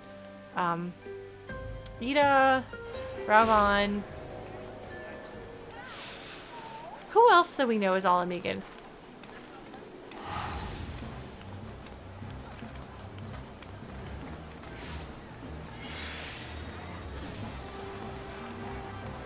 Learned Carrot. God, I love people's names. Learned Carrot. How good is that? That is a good one. Yes, if you have a great name, I will totally comment on it every time. Oh. Yeah, the guy who cut off Raubon's arm. What is he up to? He ran away. Did he get imprisoned? I'm trying to remember what the deal was when we broke Raubon out. God, I'm so tall. Look at me. I can't just hide in the bushes anymore. Amazing. For anyone who's joining me not having heard the legends of Lawrence prior to this playing of this game, I played a Lalafell for a couple of years, which is why I have a Lalafell name, and I'm still not used to the fact that I'm not tiny. Alright. What's up, Alphino? Alright, he called on his cell phone. Temple Knights, okay. Oh yay, Kryl is coming! Oh, I love her. She's a great character.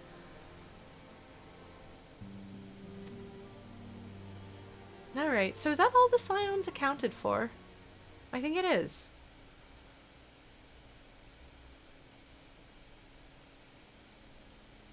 Pippin is great. Back in the Solar. It's been too long since we were all together like this. Not since after Minbreda. Yeah.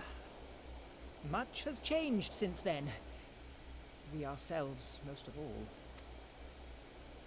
You need new outfits, you two. Though not all who were lost could be gathered here today, we may take comfort in the knowledge that those who are not are carrying on the fight. He means Minfilia. While I am grateful to our friends in the north for their hospitality, it isn't half good to be back. She's adorable. I like But, Tataru. as Papalima rightly said, much has changed since we last stood here. The Scions of the Seventh Dawn are not as they once were, nor should we be. Our travels in the north brought us into contact with a host of fine and generous people, and their selfless deeds serve to show me that it is not lofty causes that should inform our actions, but our hearts. So here is Alphino trying to summarize the thesis statement of what he got out of Heavensward. And Also, I hope that the Scions might continue in this manner, as individuals driven by individual principles. Provided we all sincerely desire to work towards Eorzea's salvation, I believe the paths we follow to achieve it need not, and should not, be dictated by any single ideal. Okay. This is an interesting direction you're taking with this, Alphino. Companions bound by a common purpose, free to go whither they will. The idea is not without merit. Very well.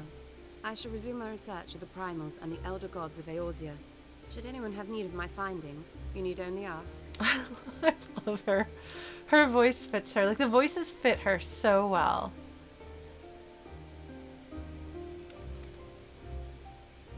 I should be glad of your continued assistance. Well, my main purpose in coming here was to see the signs of the Seventh Dawn restored and my dear friend found. So now what are you going to do, Kryl? Nevertheless, having involved myself in your struggles, I feel compelled to see them through to the bitter end. For Minfilia's sake. That is, if there are no objections. Oh my god, I love her. I love her. She is, without a doubt, one of my favorite characters in this game. If you haven't noticed, I have a weakness for sassy characters. She's also really cool looking. I love her design. She manages to be awesome and serious while being 2 feet tall and wearing, like, a little animal hood. You will always be welcome here, Kryl. She's great. Like, I take her super seriously. Oh, she's also got one of those mask thingies on her arm. Why do they have those mask Urianger, things?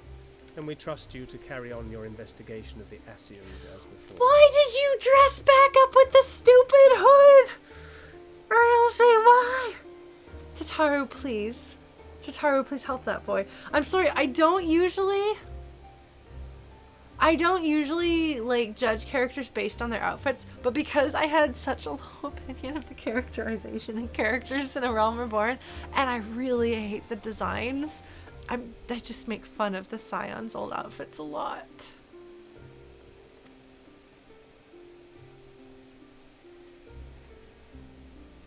The mask. Regardless of mine own desires, I am undeserving of your trust. Oh my god! I honestly deceived you all. Oh my god, Urianger. You were so dramatic, I woke my cat off. He's so dramatic. This boy is so dramatic. Oh my god.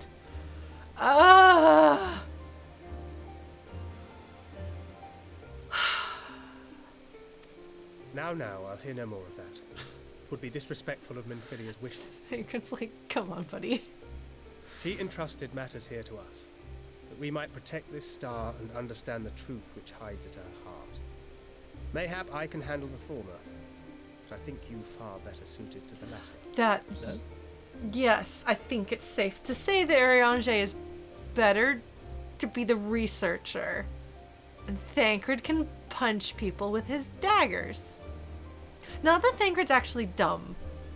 Although he's kind of dumb sometimes. But on a scale of, like, dumb to smart, Urianger is very far on the smart end of the spectrum.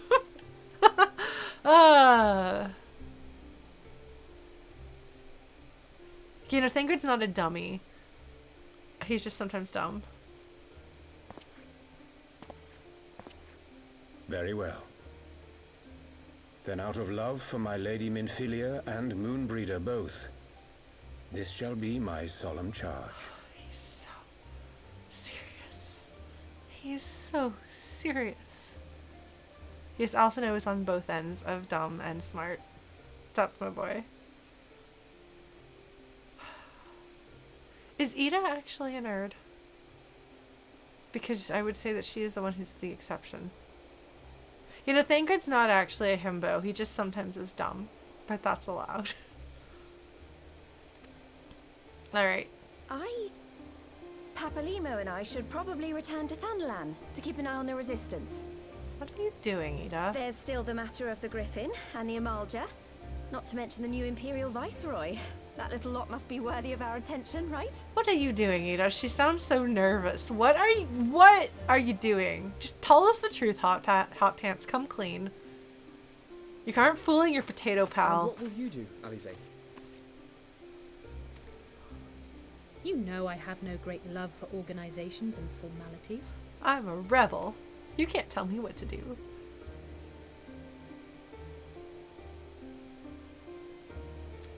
That being said, this new approach you propose is not wholly objectionable. And we've always got her to keep us from bickering. Is that me? Yes. It's really But I bad will lighting. suffer no titles. I am not here for House Leveilleur, nor to walk in Grandfather's shadow. Okay, that's fine. Upon that point, we see eye to eye. If it please you, you may think of me as but another comrade in arms. Alpha knows, like, maybe I shouldn't be in charge of things. Maybe we should all be adults, or close to adults, and be reasonable together. He was really enjoying feeling like he was living up to his grandfather's reputation. Well then, Alfie, and that didn't I, go well. for my part, shall see to the paperwork and the finances with my characteristic aplomb. Dustmaya, that is correct. Yes, they are making a co-op. Which means that, like, everybody is on equal level and everybody has equal say in making things happen, and they all decide what to do and what the right course of action is. Yeah.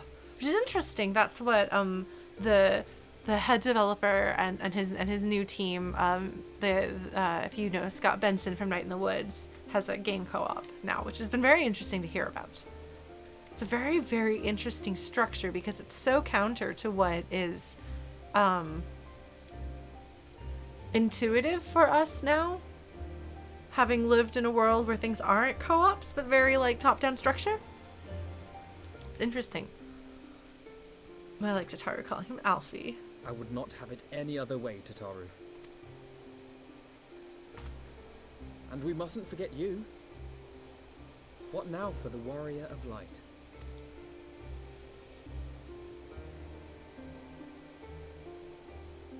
This is a good question. Everyone's looking at me. What am I going to do? What am I going to say? Do I get a choice in the matter? Or do I get... Oh, I do! Look at this!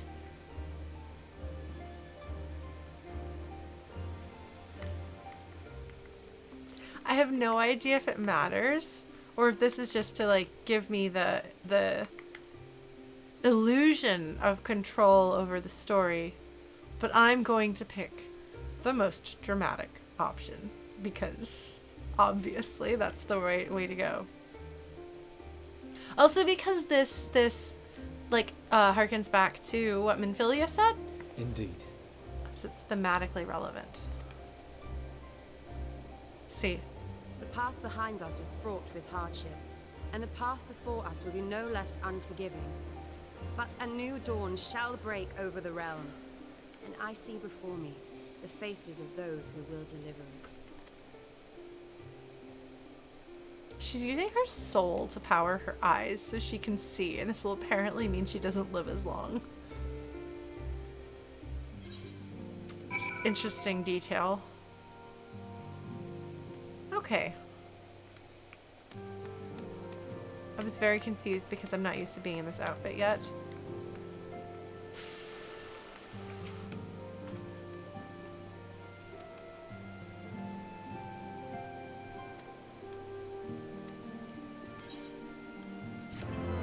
This feels very dramatic, and yet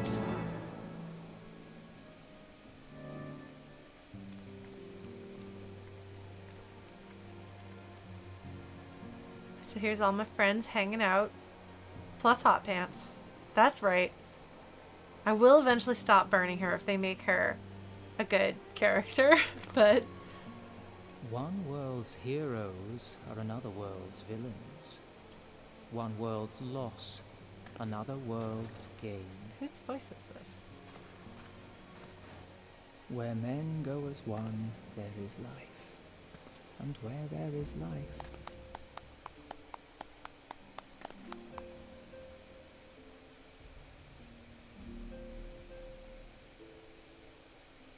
Thancred does look a lot older, so that would make sense if being in the Aether stream made him age. My friends, if I may, I would ask that you entrust Tupsimati to me. Okay. Clouds gather upon the horizon, and as Master Louisoix's disciple, I would keep it close at hand.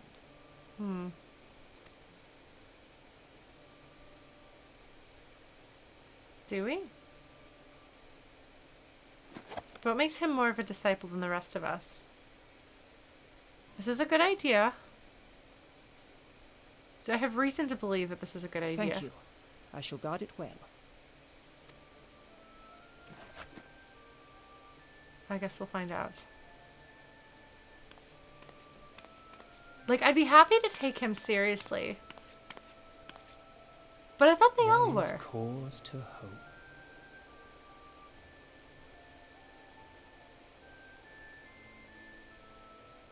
Okay. For every ending, every parting, marks a new beginning.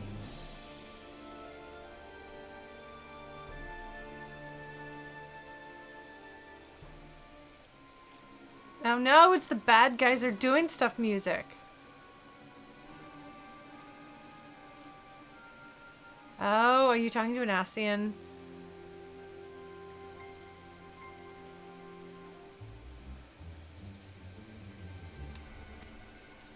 Who are you really?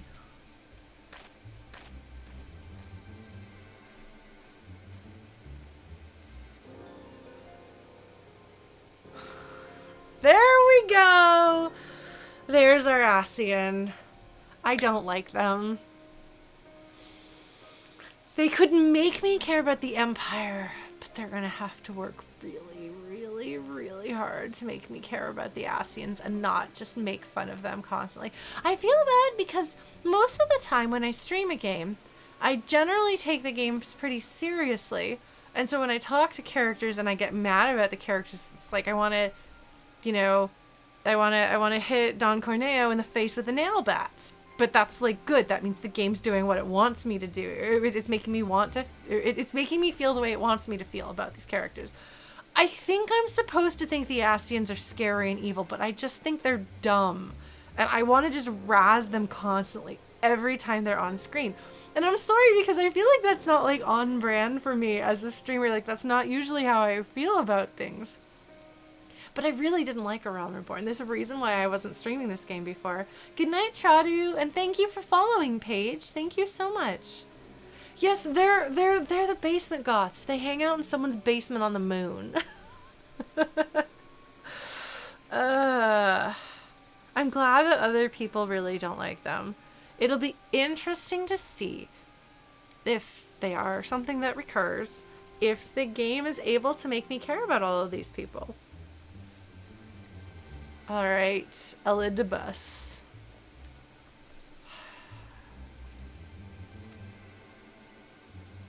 Alright, who are you really, Griffin?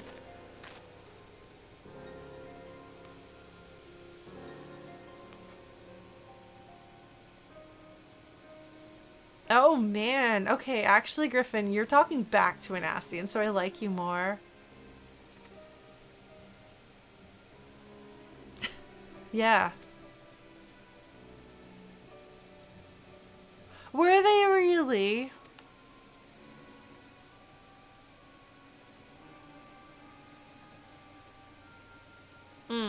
Okay.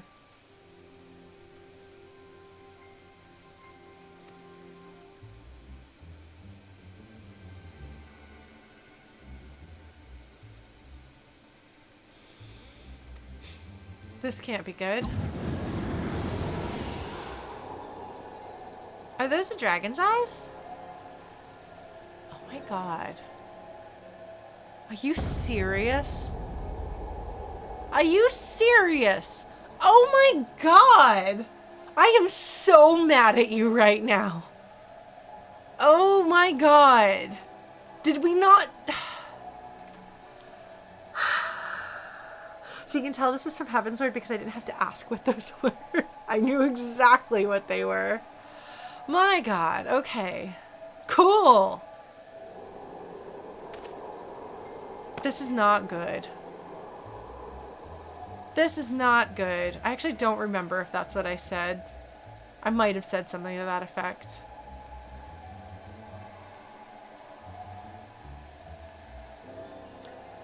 Boundless rage and bottomless... Okay, to be fair, if you were trying to be like, what should the heir to Nidhogg be like? Boundless rage, bottomless despair, thirst for vengeance? I mean, that's like literally what should be on your resume to apply for the next Nidhogg position. So, you chose well, Ascian. You chose well.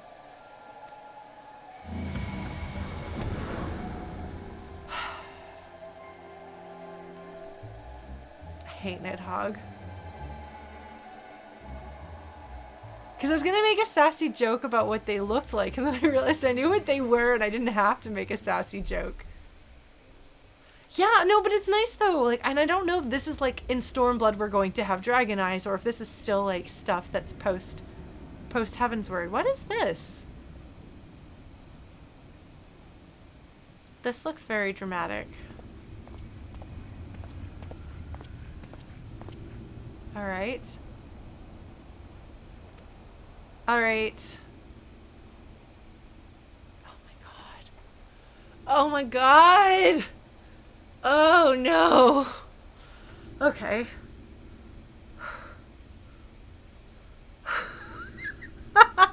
So some of my really, really good friends who I started playing 14 so that I could play with them back in Texas, like one of them is really into Sid Nero shipping, and she rates fic, and all of them enjoy it together. He is so...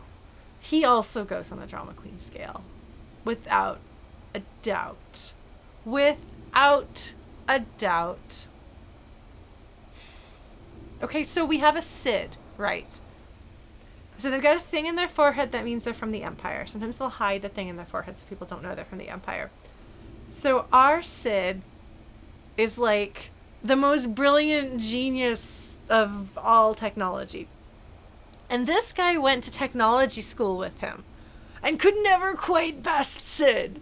And he doesn't know if he wants to kill him or make out with him, mostly make out with him. But he's not quite going to admit that.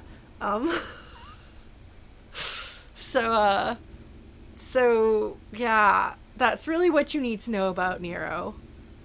He wants to beat Sid and also make out with Sid. And as far as I can tell, Sid is not really down with either of these. And he works for the Empire and does technology. And belongs in the Drama Queen scale like a Kojima character. Oh, worked? Did he quit? I don't remember. Okay. Everybody that I know loves Nero, and I think that I'm gonna like rolling my eyes at Nero. So, he's Nero. He doesn't get a nickname. I actually know who he is. Partly because he's very memorable. I mean, look, I just gave you an almost accurate summary of him. I can't do that for a lot of characters, but I know his name and his relationships and stuff. So he's Nero. He's Sid's not boyfriend. But he doesn't need a nickname. He's Nero. That's it. That's it exactly. Hold on. I'm gonna send that to my friends. I'm taking what Dumbland just said and I'm gonna send that to my friends. Hold on. This is very important, friends. Okay, anyway. I'm not a big... Like, I don't like him, but I think that I'm gonna like that I don't like him, if that makes sense. He's like...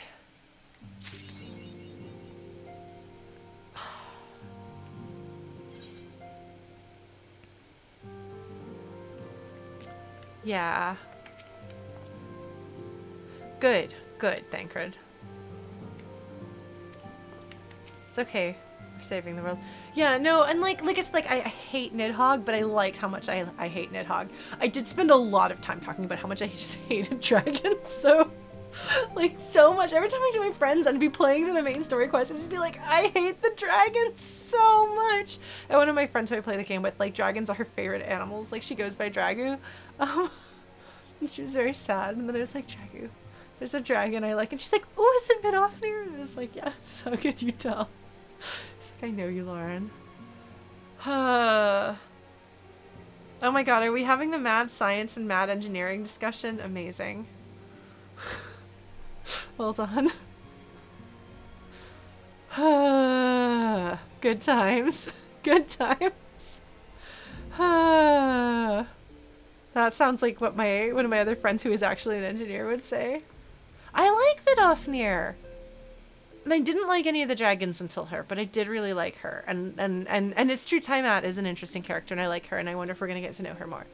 And I liked some of the, like, baby dragons who were like, we're not actually super keen on the fact that Nidhogg is willing to sacrifice all of us for this. So, we'll see. Midgard Summer is interesting. I like him. And he's complicated, and I couldn't always figure out what he was doing, and I liked that. Okay, so Flamin, I'm sorry. Flamin thinks that Minfilia is gonna come back. I'm sorry.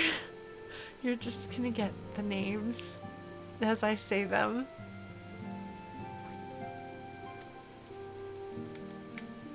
I failed at the map. I do this frequently. Alright, everybody. Oh, look, it's the boulder.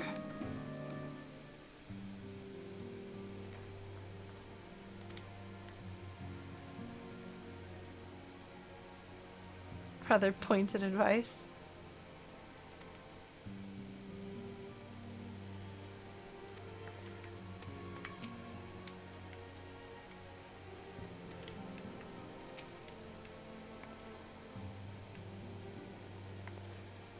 Precocious sibling. Oh my god. Wait, Tataru, do you have a sibling? Yeah, no, it's definitely not Flamin. That's definitely not how her name is said. But so when I first started playing this game, I did not take it very seriously. It wasn't until Heavensward that I started taking it seriously, but by that point, my ridiculous nicknames for some of the characters had already stuck. So... Oh, that would make sense then, because I did do so. I haven't done all of the Red Mage job quests, but I've done some of them. And so if he talked about training Alice, that would explain why, because it's the only job quests that I've done have been Red Mage. I don't play any other class. Maybe someday, but I really love Red Mage. It's everything that I could want. Tataru, what's up? Oh my god, what are you doing? What are you doing, Tataru? What is she doing? I don't have to press a run button. This isn't Suikoden and Lauren. Oh man. Oh right, okay. There's multiple boulders, I see. Oh my god, my inventory.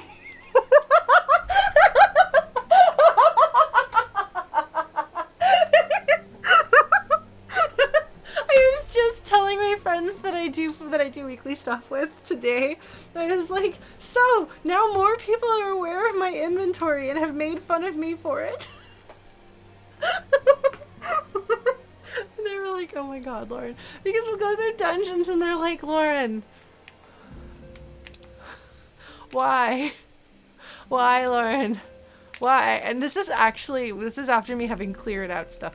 In case anyone gives me anything, I always give them food in return. So if you ever play with me and you offer me something, you're probably going to get like mole loaf or something. Although I'm like running low. No, I've still got some foods. Okay, well you could get some raptor stew. I've sold some of my junk. This is the improved state of my inventory. It's been worse than this. Somehow. Oh, I could give you a plum. I've got this stuff just hanging out in my inventory. Wait, do I have collectibles? I recently discovered that I had Horschfont and Emmerich wind-ups, and I was really excited. Do I have another one? Oh, I do have... Oh, how do you use an orchestrion roll? Like, I thought you had to put it... had to have a thing to put them into. So I've been playing this game for like 3 years. You wouldn't be able to tell. Oh! No. How do I use it? What? When did this happen? When did I get an Umbrita minion?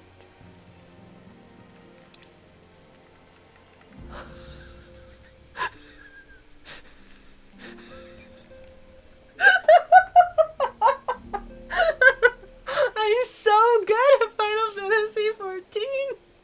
I'm the best Final Fantasy XIV player that has ever happened in the history of ever. Amazing. I have an umbrella. That's true. A friend gave me an umbrella. Oh, no, not that.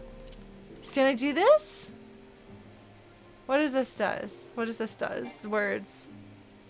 Oh. Okay. Why do I have these things if I can't use them? Oh, that's in my inventory now. Oh, now my inventory's even more full. That's the... Oh, wait, the key is a mount? This is why you're here. What is a mana cutter? Hold on. Okay, we're gonna go through and do this, or I'm going to forget that I can do this. Okay, what else have I got? I'm sorry, but I'm also kind of delighted. Okay, what else? I can't be trusted with anything. Envelopes? Which ones? Hold on, I'm going through and I'm gonna use all of my orchestrions. Do I have any other minions? Okay.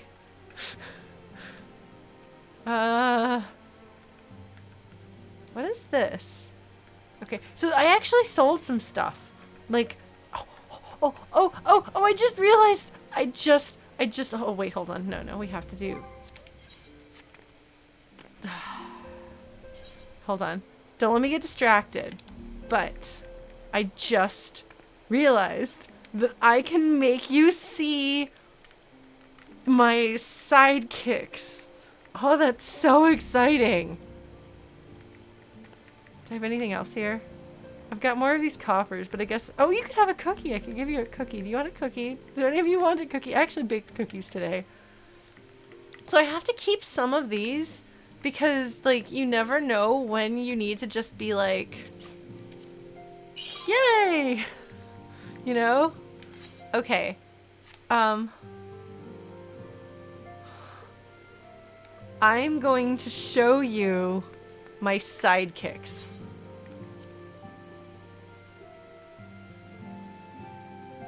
Hold on. I don't know where the summoning bell is here. Oh, that's a really cool... Wait, I've got it. Hold on. I've got a new... No. Okay. I need the summoning bell. Up the hill. Alright. You should have seen me when I didn't know how to play. Oh my god! Sky Fury!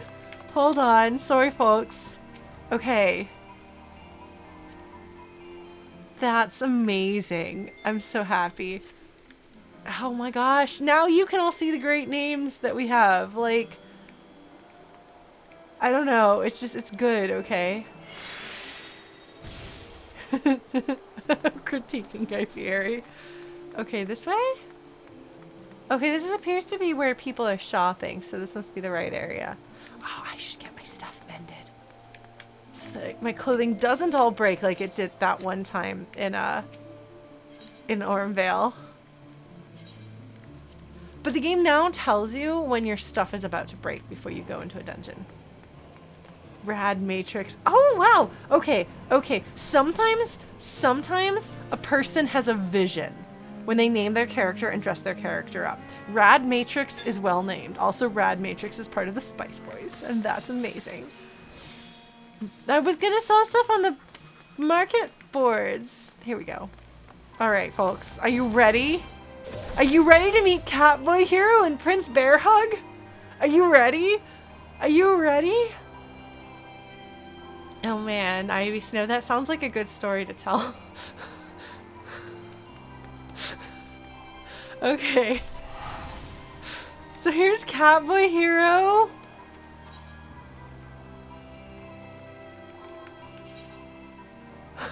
He's unfortunately wearing one of my outfits. But he's really adorable and serious. And he's a Catboy rogue. I love him. But the true... Unfortunately, like... Okay, hold on. Are you ready to meet Prince Bearhug? Oh, I'm so excited. I'm so excited. Like, the worst thing... The worst things about retainers is that you can't show them to anybody. So you can see people's names on the market boards, which is great. I love it. I love it very much. Because I'd like to think of somebody being like, Prince Bearhug. Oh, that's a cute name. But nobody gets to see Prince Bearhug. Oh, what are you wearing, friend? Hold on. Let's see. Can I toggle off his... I want to toggle off his hat so you can see his head. How do I turn off his hat? How do I do this? Okay, hold on. Okay, hold on.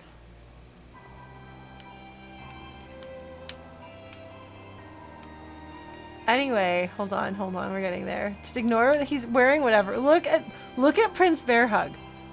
Look at Prince Bearhug. Okay, hold on. Look at Prince Bearhug. Look at him. Look at how adorable he is.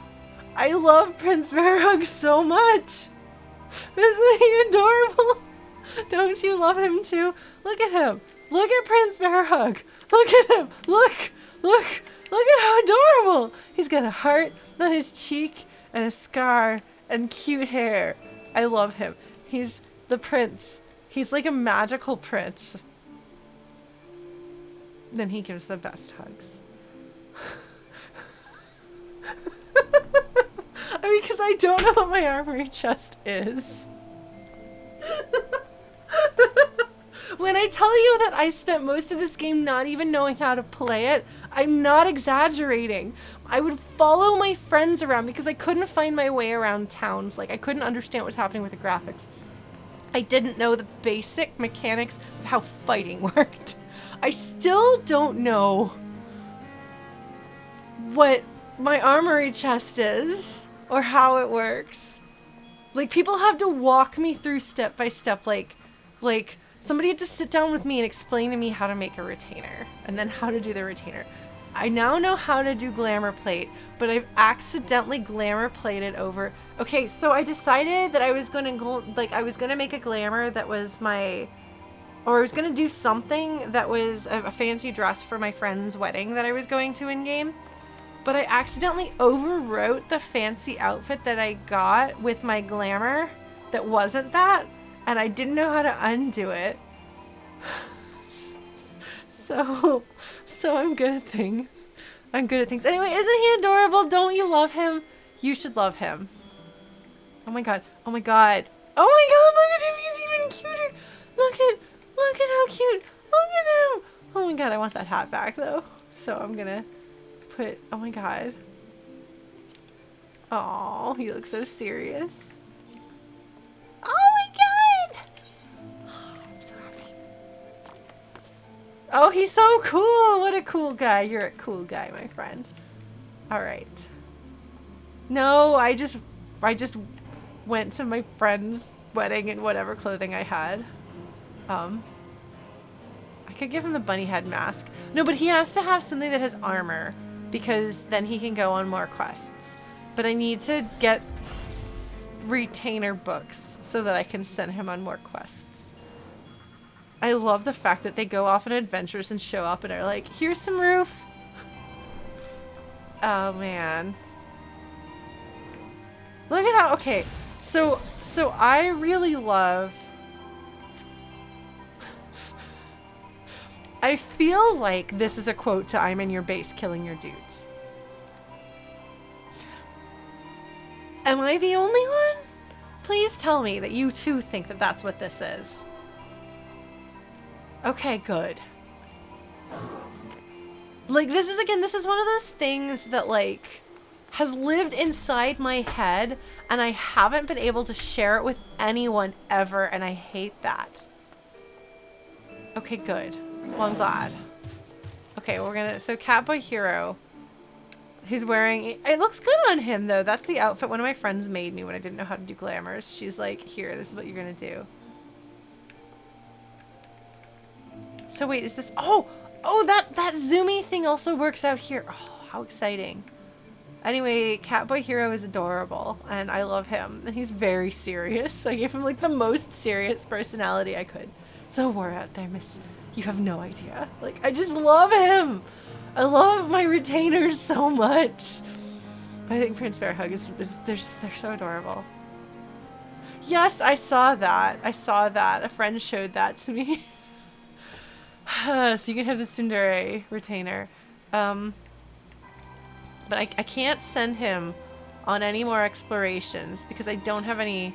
See, I don't have any retainer books.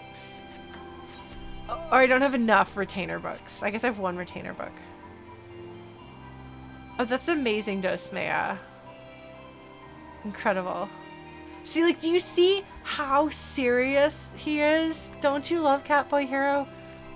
Anyway, I expect everyone to love Catboy Hero and Prince Bearhug now, because I do, and I'm sharing them with you, and I'm so happy. Oh man, Dosmea, that's fantastic. I appreciate that. All right, so they're selling some stuff. So what I've been doing is selling stuff through the retainers, and I don't actually know if that's worth doing. Okay, hold on. There's a way of doing this. No, is it because of? Okay. All right. Do I want to sell? I just put stuff here because I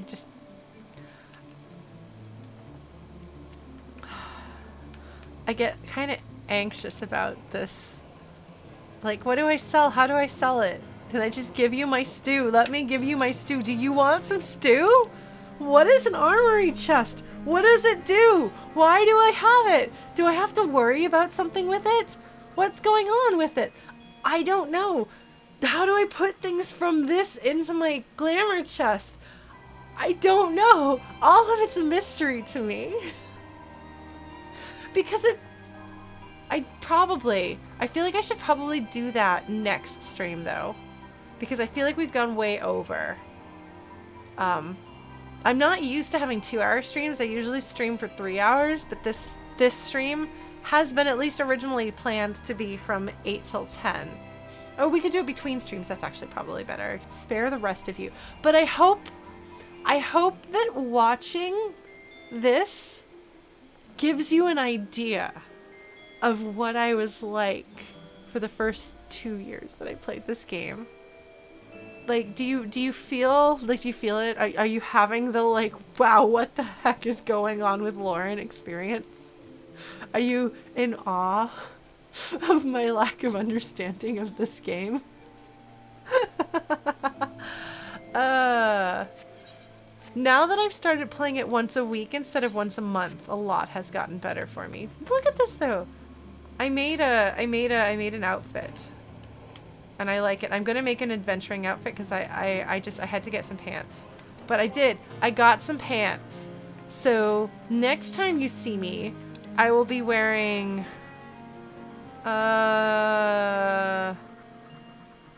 man, there's a thing that I have that I really wish I could wear, but I can't wear it as a red mage, and I was really sad. Is it these? No, not those. Those are silly looking. Where are they? Here we go. These are adventurer's pants. So I'm very excited. I'm going to make some outfits. Just you wait and see. I'm putting knee-high boots over those, or thigh boots. So yeah, I will be better at fashion. The more we do this, because a friend gave me 1,000,000 gil for the sole purpose of buying clothes. Oh man. Oh my god. So I don't understand why more people don't do this when they play the game. Why don't people do this? When I'm like on a call with friends, like when I'm playing with my friends and we're like talking, waiting for our like random dungeon to happen or whatever, I'm just doing this and things like that all the time. Well, I have 2 million now because I had 1 million that I'd gathered on my own over the course of 3 years of playing the game. And then she was just like, here's another 1 million. And I was like, cool. What are you wearing? Wow, that is a look. That is a look. And I appreciate that look. Wow. That's amazing. Well, I'm going to... Oh, okay. Well, maybe everyone's on keyboard. I also like to skateboard on my ponies. And just so you know, if you don't know, every vehicle in this game is a pony. Yes, I'm going to glam those slops. I'm going to put them in my glamour chest, unless I'm out of glamour things. You're a chicken. Friend, you're a chicken. I did unlock a new pony. Let's see what our new pony is, and then we should probably shut down. I apologize to anyone, like, if anyone is watching this on YouTube, on, like, my archive thing, and you made it this far past my bad inventory management and introduction of my retainers, I don't know, friends. I don't know. Oh, wait, no. Here's our everybody. When did I get a black chocobo? Magitech armor is good. Mana cutter. Oh my god! I have an airship. When did I get an... This is the airship from Heavensward. When did I get an airship? Hold on. When did I get an airship? This is like the thing that I used to like break through and get to the floating continent or whatever. Oh my god. Guys, I have an airship. I just go like cruising around in my airship. Ba-na-na, da-da-da-da. Ba-da-dum, bum-ba-da-dum. Bum, ba-da-dum, bum, ba-da-dum, bum. Bum, bum, ba-da-dum, bum, ba-da-dum. Ba-da-dum. Name that vehicle song.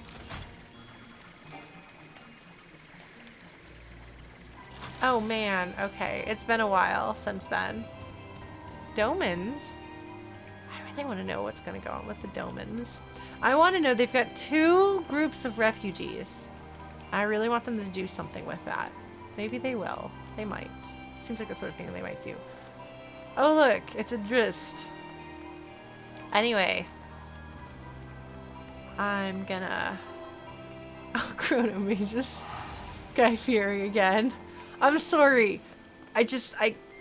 When I'm at a convention, I comment on, oh my god, Epic Sandwich! I love these names. You can be sure if you run around on Ultros and you have a name like this, you can be sure that I will be excited about your name. Toonami Reborn! These are so good! They're so good! Such good names. Legolas Lord of the Ring! Like seriously! This is so good! Look at this! Look at this! Look at Legolas here! Who is, of course, a very fancy pants elf. Amazing. Oh, the food names. I love the food names. Yes, I look forward to data center travel being available because then more of us can hang out. Okay, so I should shut down. I have spent entirely too much time doing things that are not even related to game. We're doing main story quest, but that also involves apparently making fun of Lauren's inventory and so on. So I don't know. I feel like we're very close to Stormblood, but I've been saying that for a little while. Whenever we do get to the thing that's like, now it's going to be Stormblood, I'm going to stop a stream. and I want to stream Stormblood, and it's going to be its own, like, I'm going to give it its own numbering system on YouTube and approach it, but I'm figuring out what I'm doing. Okay, so it's kind of like the post Realm Reborn just went on forever. Got it. All right, Adam, that's good to know.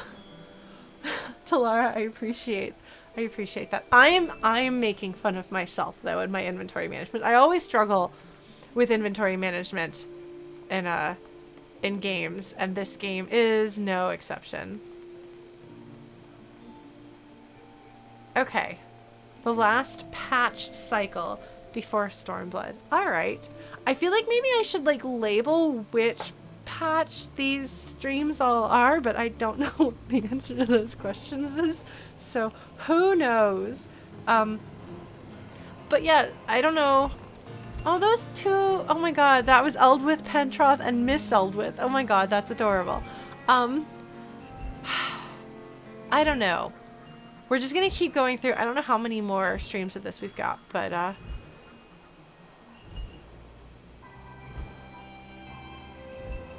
excellent. Things get serious and everything starts going wrong. Well, that's good to know. Cause that was tons of fun last time around. It definitely was more interesting than the rest of Realm Reborn, even though I had complaints about it. But now they're building on something actually good. So, I wonder if that Frieden is named for Frieden in Illusion of Gaia. Probably not. Alright, well, I will look forward to that. Presumably, it's going to be Al Amigo facing down, I guess, the Empire. I don't know. We'll see what happens at this point. There are pieces on the board. I'm not 100% sure what they're doing with it, but I see some of what they set up, and I will try to speculate as we go, since that seems to be fun for everyone, and I certainly enjoy it. So, yes, good night, Blue Glass. I will go ahead and shut down here. Again, remember, tomorrow we're going to be finishing Final Fantasy VII Remake, or Crisis Core 2. And I'm going to probably have a whole lot of things to say about it. Wait, hold on. Are we getting raided? Thank you, Kara. Welcome. I was going to shut down, but I can chat for a minute. What have you been up to, Kara? Are you somebody who's playing 14 too? Thank you so much for the raid. Oh, those are some cute emotes. Well, hello and welcome. I'm Lauren the Flute. I usually stream games that I've never played before and have feelings. Sometimes I do music streams. I play flute and sing. I do like art streams and cooking streams and other miscellaneous things. I'm not new to Final Fantasy XIV in that I've been playing it for a while, but I'm not very experienced, if that makes sense. And I'm playing through the main story quest, experiencing it for the first time.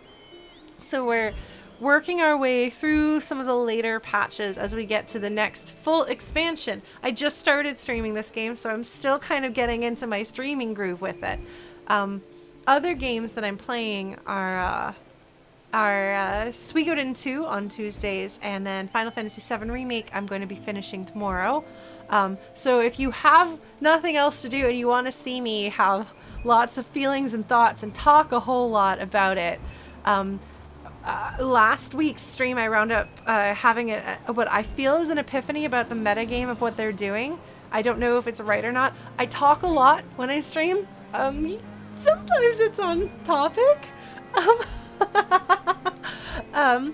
But I tend to go on very long rants about things whether I'm like talking about what's going on from like a story perspective, or what I think of the characterization, or what I think the writers are doing and why they're doing it, or feelings, or things in the real world that a game makes me think of. Like we might talk about, in this game, for example, we might talk about what it's like to have refugees coming into an area where they're a minority, and how like the game is exploring certain conflicts in a way that is relatable without being too close to the real world so that it's uncomfortable for people.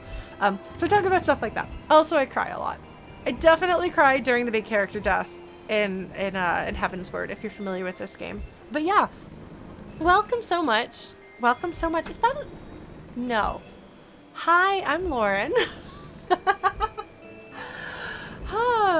So yeah, if you're free tomorrow from 7 till 10 Eastern on this channel, we will have the big end of Final Fantasy VII Remake. After that, I'm going to be playing Hades from a story, lore, and character perspective. So that'll be fun. And then I'm planning to play some Disco Elysium and Horizon Zero Dawn. And there's one other that begins with an H, and I forgot what it was. Yes, a smile better suits a hero. That's when everyone was talking about characters and I don't want to say spoilers, I say that line. I've heard Hades is really good. I'm such a sucker for Greek mythology. So it's like, yeah, this thing's everyone's, well, because there are a bunch of games that I want to play, and I was trying to say, Hollow Knight, that's the other game that I might play, that begins with an H.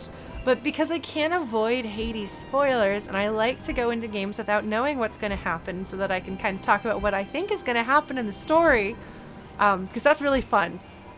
Just wait until I tell you how Final Fantasy X is like a mini golf course.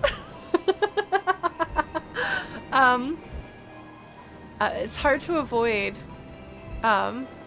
It's hard to avoid Hades spoilers because the internet, especially Twitter, has been just like all of buzz with it. So I figured I would go ahead and give it a try and see how it goes.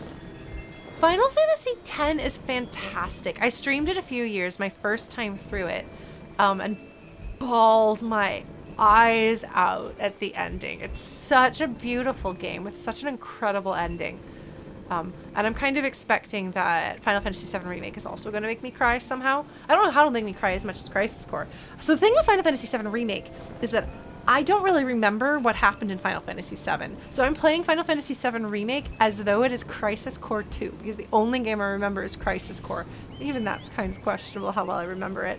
So so that's been fun playing through it without knowing what's happening next and guessing what's going to happen next. Oh really, Kara? That's a really cool and interesting way to start the series. Like it's a good one. It's actually one of the ones that I recommend to people now if they want to get into Final Fantasy, like the older ones. I'm like, 10 is a lot more approachable than like the old ones. Like Final Fantasy VI is like near and dear to my heart. I lead a video game cover band called The Returners, which is the rebellion against the evil empire in Final Fantasy VI. So that's how much I love it. But 10 is a much easier game to start with, especially if you are not somebody who played games back in the day. So, yeah, no, it's a good choice. Do you play 14? Have you played 14? Yeah, no, like, I thought that I didn't like, I was really mad at Square Enix after a few games came out that I was really upset about. Like the direction they took the Star Ocean series made me very unhappy. But I've since been going back and playing some more games. And maybe I'll eventually play Final Fantasy XII, which I hear good things about. But 13 gives me plenty of game to play. There's a lot. Because it's basically like a series of games. You have to play them all to get to the next one. Heaven's Word is fantastic. We'll see what I think of Stormblood, and then everybody tells me that Shadowbringers is one of the best Final Fantasies ever. So I wanted to start streaming this game before I got to Shadowbringers so that I knew what I was doing before I started streaming. Before I started the game that was like the one that I really wanted to do. So, and then I was like, well, I should start with Stormblood so that I've got like my teeth in something, and I knew I was relatively close. I was like, rather than starting at Stormblood, I'll start pre-Stormblood, because my first couple of streams are like, what do I do? How do I stream this? Is this fun? How do I get a party? What's going on? Like, it's very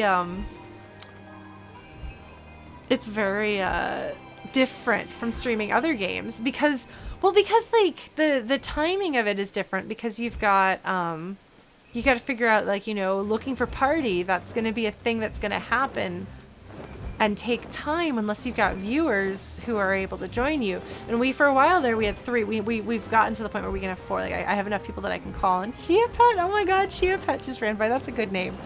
But it's different. It's definitely a different thing to stream. Like, the timing of it is different. The fact, like, the way the downtime is different. The fact that other people can be present for your streaming experience is really different. Like even in a... Like, the closest that I've had with that is Dark Souls kind of does that a little bit, but not nearly as much. So we're doing our best, figuring it out. Folks have been helping me manage my nightmare of an inventory. I forget that you can see the state of my inventory from this screen because I forget how to access my inventory. Yeah, you see it now. You see it now. And this is just, I just went through some stuff. I realized I had a Moonbrita wind-up doll. I am in like 3.5 or something like that now. I didn't know you could use Orchestrion rolls. I just got the mana cutter ship thing because we were going through my inventory together. Look at this, look at these people. They're showing off their really cool things together. That person, Grey Fox Prime, saw that Yuka Slime had put off a rhyme. And so now they're showing off their cool things together. Look at that. I love it when you see things like that. Like, that just makes my day. Anyway, so I am on Ultros because that's from Final Fantasy VI. Oh my god. Okay, so people are showing off when they've got that mount. I should ask... Oh my god, that was a flying dinosaur. I should ask my friend who just gave me 1,000,000 gil to spend on clothing. I should ask her if she has that one yet. I'm sure she does. Yes, Ultros is on Primal. I need to learn that answer. I've been playing this game since January 2018. I know it may be hard to believe, but it is important to remember that for the first 2 years with that, I played the game maybe once a month. So, I want a Nidhogg Slayer thing. I'm probably not going to use it though. I like being the tamer of steeds because I collect ponies with my friends.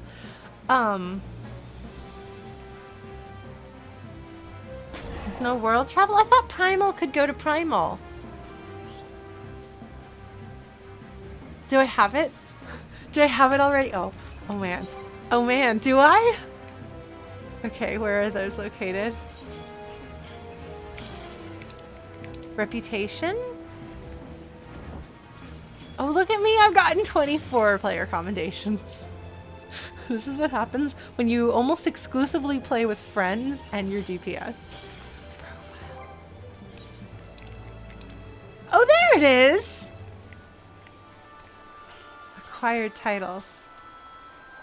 Oh, I see, Talara. Okay. Here's your Tamer of Steeds. Oh, look at all of these. Oh, I have so many of them. Wow.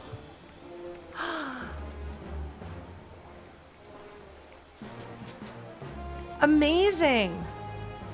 Oh, well, I mean, I'm still gonna be the Tamer of Steeds because of my Magical Pony Adventures friends, but... Of the Silver Fuller is a Horschfont reference? Oh! Oh, I love him. He's so great.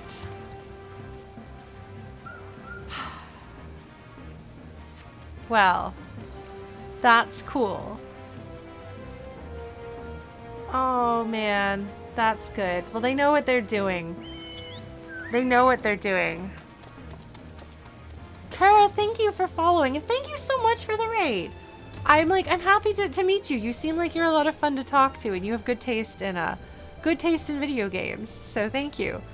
I was going to just shut down, but I had to stick around and talk because if there's one thing I do, it's hang around and talk. Huh. No, it's good. It's good, honestly. I talk a lot. I like talking to people. I like getting to know people. So, oh my god, do you see Kimchi? Kimchi over there? That's really cute. Did that person's name say Felix Thancred? I have no attention span when people run by. So, oh, excellent, Kara. Okay, we're friends now. Oh man, yeah. I have gone on 20-minute tangents. There's somebody who doesn't even watch my Final Fantasy VII Remake streams, but his friend does. Whenever I go off on a rant, his friend links him to the rant to watch it. So that's fun. Oh man. I love Pippin. Everyone's favorite Lalafell Bishonen! He's so sweet. Oh man, that is a great line, Dosmea. I don't think I got that. I was Blue Glass. Do I keep this whole tangent to go on the YouTube archive? I don't know. I guess I'll have to figure that out. YouTube, if you see this, then you know that I said that yes. And if you didn't see this, then you don't know that I said no, but I know.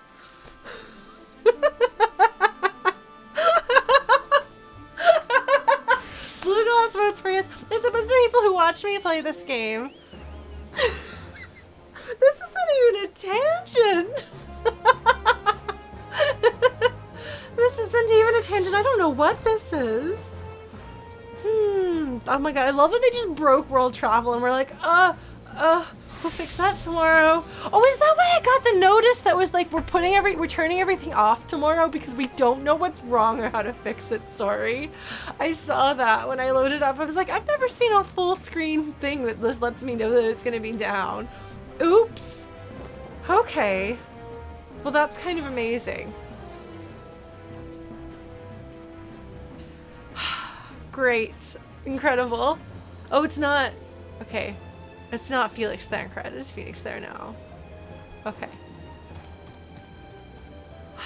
Oh no, Dosmea, your character's stuck on the wrong server.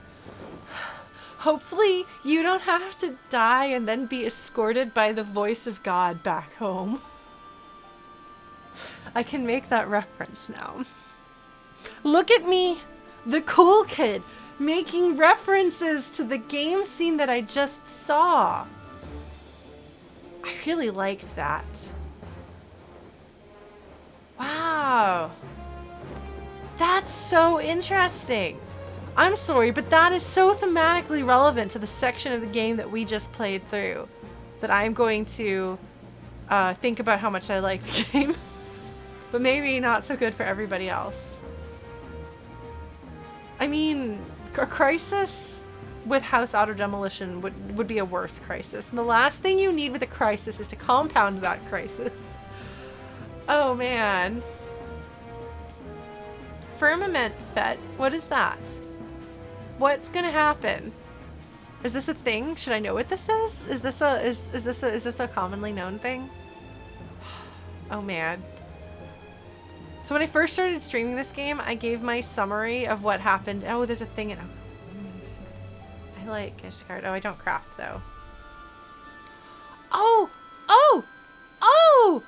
is that the thing where they're gonna be making more housing? So my regular group that I play with once a week, where we just like collect ponies and stuff. So they're my Magical Pony Adventures friend. One of them has her heart set on getting a home in Ishgard. So I really hope that she gets it. I don't think I've unlocked the firmament in Ishgard, but I've heard all about it. She's really excited. I don't know how to craft. I don't even know how to begin crafting. So I probably... That person's name is Simple Pride. I appreciate that name. Shirogane I can't get to. My FC was gonna do something there, and I was like, guys, I'm not there yet.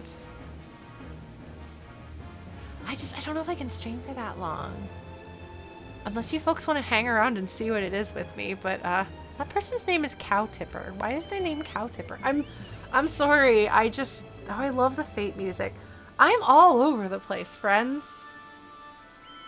Oh, I think I heard a little bit about that. For me, all I know is that I worked really hard to get my room. I had to make sure that I was a high enough rank in the what are they? The Order of the Twin Adder. The Serpents. I had to get a high enough level so that I could get a room with my FC. And then I have done almost nothing. Oh my god, Dosmea.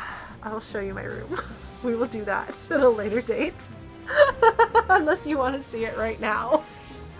I got very excited about having it. I didn't get much farther than that. It has a couple of pieces of furniture that were donated by my friends. Oh my god, no. Okay. How do I get there?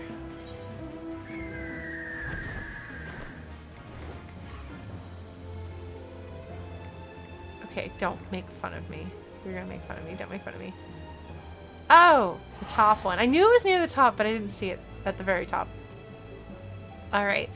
So my FC is all out rating, so we shouldn't be infringing on their privacy. I will alert them that I may be streaming here. Oh, they did more things. They got a new house. I don't come home very often. So this is their house. It's very cool because they have friends who are really, really into like doing all the like breaking cool stuff. So we'll take a look around this eventually. I know this song. I know this song. Anyway, we're gonna go to my room. All right. So here's my room, which should come as no surprise to anyone who knows me at all. When did I get this? I don't remember getting this, but I must have at some point. Why do I have... I don't know why I have a Moogle thing. I was a Lalafell. So I have this because I really like bunk beds. I had a bunk bed for a while. Now I do not live in a place that's big enough to have a bunk bed, but I did have a bunk. I do! I have a bunch of furniture items. See, I really like plant decorations, as you can probably tell. Okay, we're gonna do this. Hold on. Is this outside only?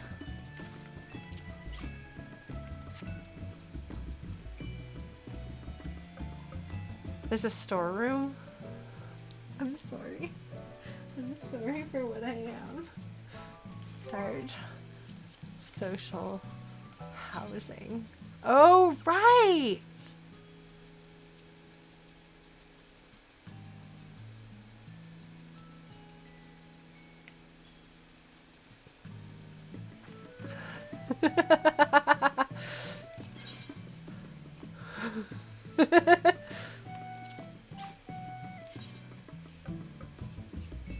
Okay. Why is it on my head? Why is it on my head? What's going on? Why is it doing this?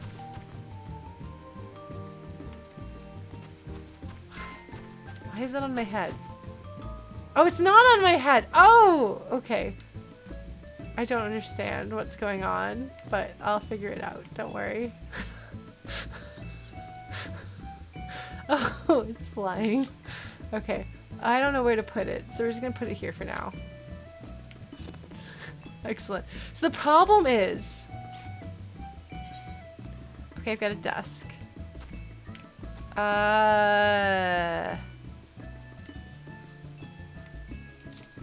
Okay. I'm just putting furniture down randomly. This is for outdoors only. These are all for outdoors only, and I don't know what to do with them because I don't want to mess up the things that the people who do nice things around the house do. I don't think they want it. They actually do. Look at this. Look at... Wait, there's FC storage? I'm sorry. Alright. So we'll make my room... We'll do something with my room eventually. Anyway, this is my room. It took a couple of months of work to get to the point where I had a room, and my entire FC was working with me, walking me through the things that you have to do to level up in your grand company so that you can... Oh my god, I have things you can jump on. So that you can get a room. Because I really want a room. They, in fact, I think went through 2 houses. It took more than a couple months.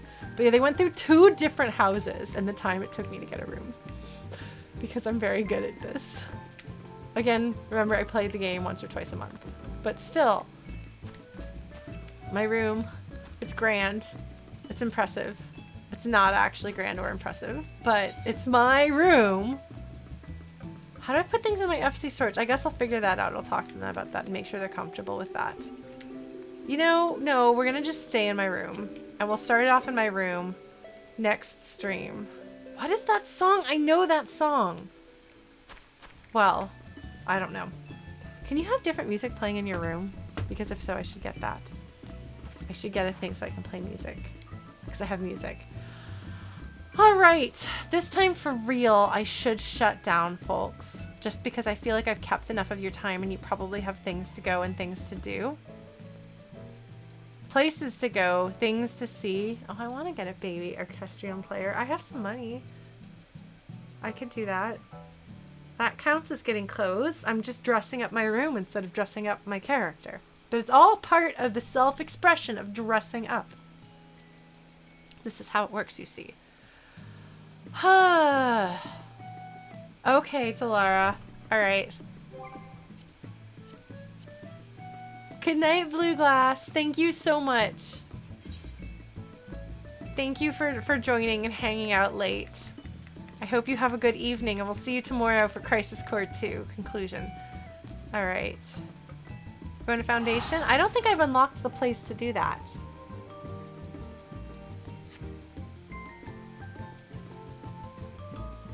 Oh man, I am so not dressed for this. Hold on.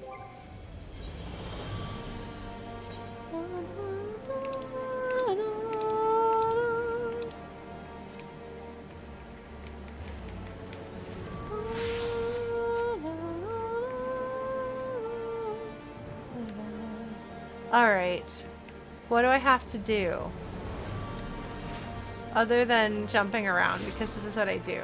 This game is great. It lets you jump everywhere. You can jump on things, you can jump off things, you can jump around people. Okay. Blue quests. Alright. Julian Fairborn. That sounds like a real person's name. Alright. This is all we've got. So, can we, in 5 minutes, unlock it? Where do I go? Oh, is it this thing over here? You said it's the recruitment notice. That it's clipping through the wall for some reason. Oh, it's a notice on the wall.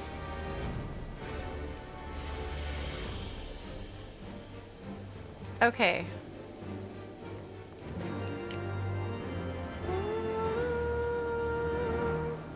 Alright. Hot Sake, that is a good name. Like, I love people's names. Okay, we're gonna go to the broom.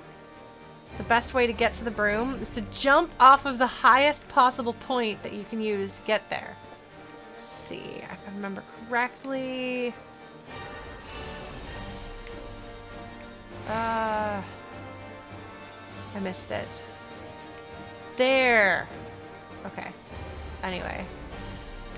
God, the music here is so dramatic. I love it. To the broom, to the broom, to the broom, to the broom. Boing. Oh man, am I gonna do something new for the first time? That's new for everybody? This is the first time that's ever happened. Like, in theory, I might be able to... Ooh. Ah. Yes. I'm ready and willing. Someday I may catch up to the game, but I don't know if that will ever happen. Oh no, I have to do some stuff to unlock things. Who is it? Who are you with your fancy hat? Do I know this person? Yeah, I don't remember you at all. You have a really fancy hat. I'm sorry. Skyfire Locks, I don't remember. Oh, this is the guy that I saved from the Inquisition in Realm Reborn? Oh, I actually remember that. Actually. Back when Horschfont was the guy behind the desk, was how I referred to him because I couldn't remember his name. Ah, they're reminding me. Yay! Oh, I'm glad you're okay. I was so confused about that. Yes. Do this in honor of Horschfont. Everything in honor of Horschfont. He's the best.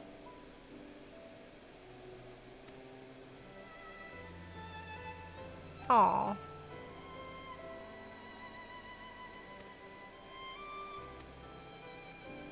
Yay! Oh, I'm happy. I also like this guy's silly fancy outfit. I just love his hat. What a grand hat. This person... Okay, where do I go? Go to the jewel Crozier. Okay. Oh no, Talara. Well, I'm gonna try.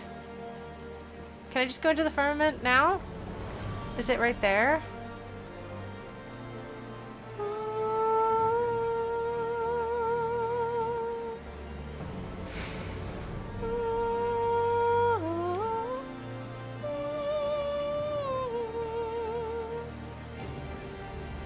Alright. So I guess you can't walk into it? Darn it. Well, I'm sorry if I started too late. That would have been fun.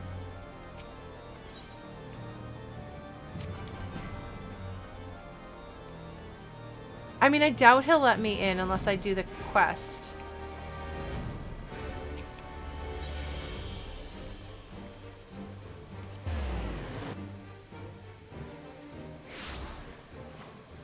Alright. Alright. The survey may take several minutes.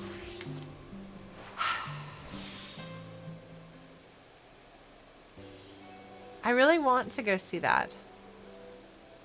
Oh, hey! I know her! Hilda!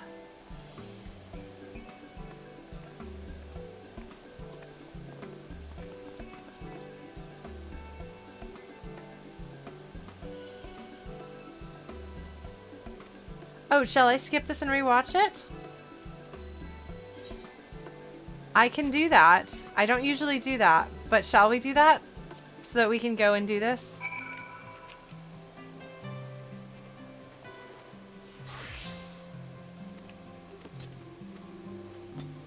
Okay, so now I can go to the firmament. Okay. Now let's get to the firmament. I assume. Hi, Blues!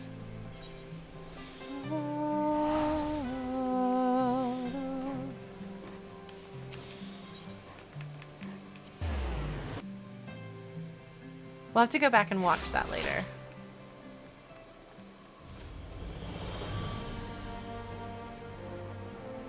Look, I am nothing if not easy to distract.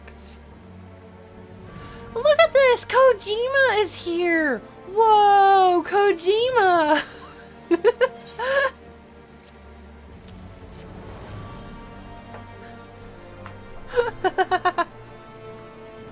Aww.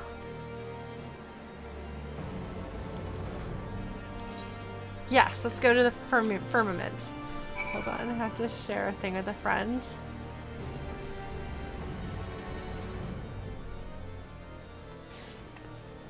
Holy crap!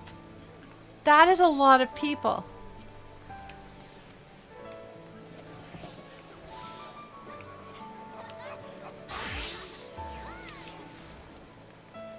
Okay. Amazing. Oh, there's balloons everywhere.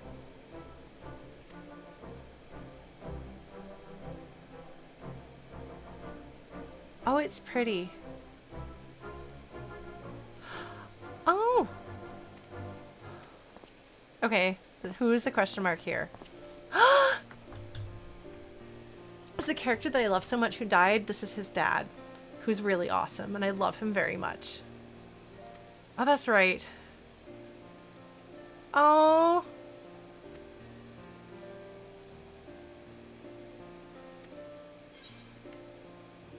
Yes.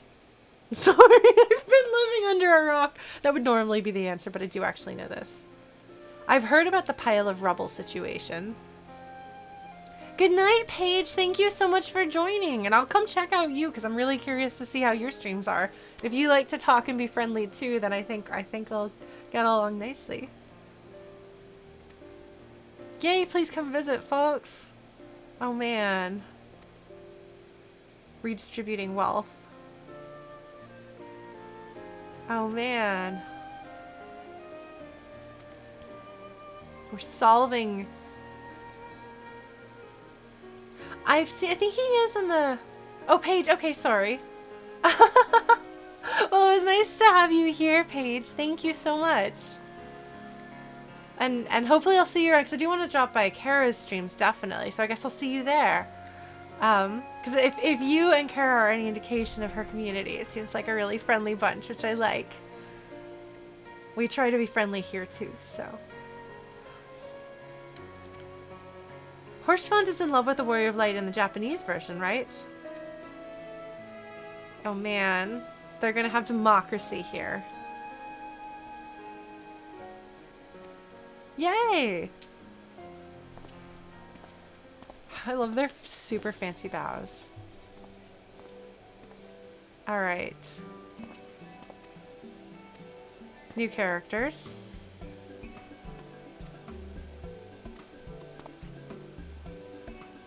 Okay.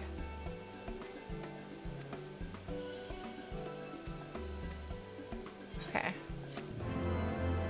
We have finished this quest. Hopefully. Okay, now I can take part in whatever's going to happen. Oh, did everybody already go into it? Did I miss it?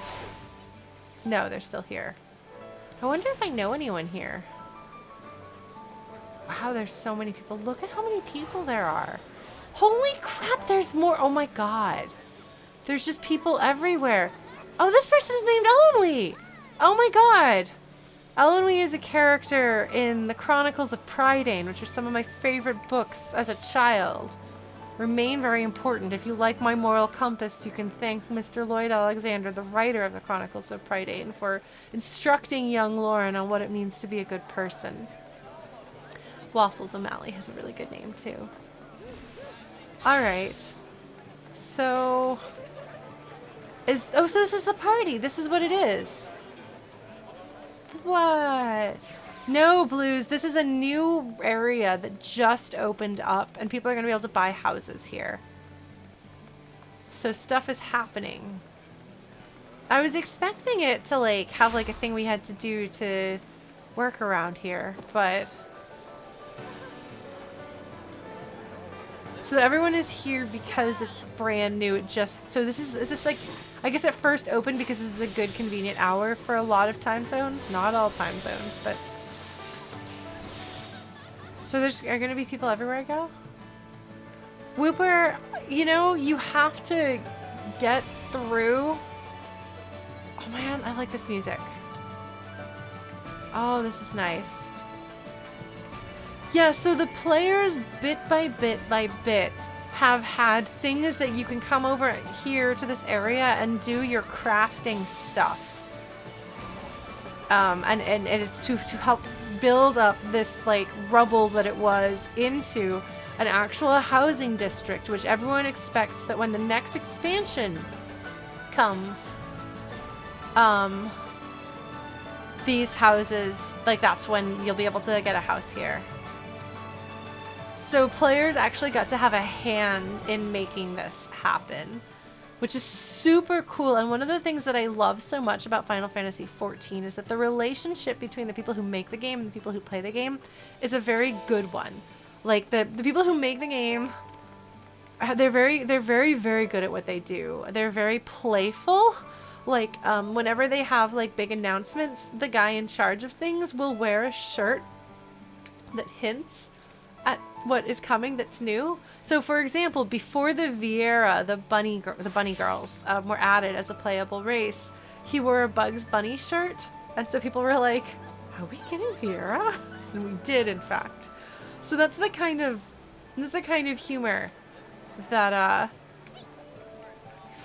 that they have, and the kind of playful, like, interactions that they have. So there's conversation, kind of like an interactive, but like supportive and friendly, rather than like when you think of gamers interacting with game developers on the internet, most likely you think about people being demanding and rude and asking impossible things and making death threats when impossible things can't happen, and so on. But I feel like the Final Fantasy XIV community is very different from that. And the relationship that the Final Fantasy XIV players have with the team who make the game is different than that too. So if something is broken, people will be like, yo, can you get this fixed, please?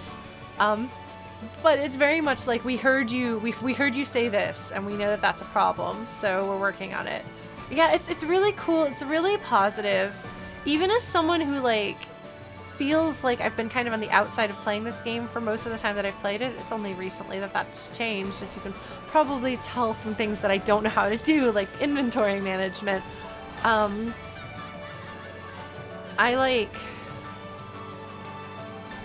Even I know. Yeah, no, so it's not, there's a whole lot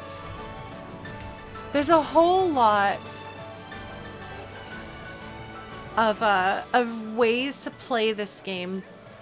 If you really want to just raid your way through it, it has good gameplay and people enjoy doing that stuff. But you can get through the story and be a crafter. You can get through the story really slowly, like me. You can decide you want to learn every class, or you can be like, I'm Red Mage and I'm going to be Red Mage for the rest of forever. And like, I only kind of know how, like, what a static is or how it works because my friends do that and I ask them about it. Red Mage is the best class. Like, it's the best class. I might try Dancer someday, but I'm just so happy with Red Mage. It's everything I could want in a class, including Zoro! I love the Zoro. But so I think it does appeal to a slightly different group of people, but also it encourages people to be their better selves.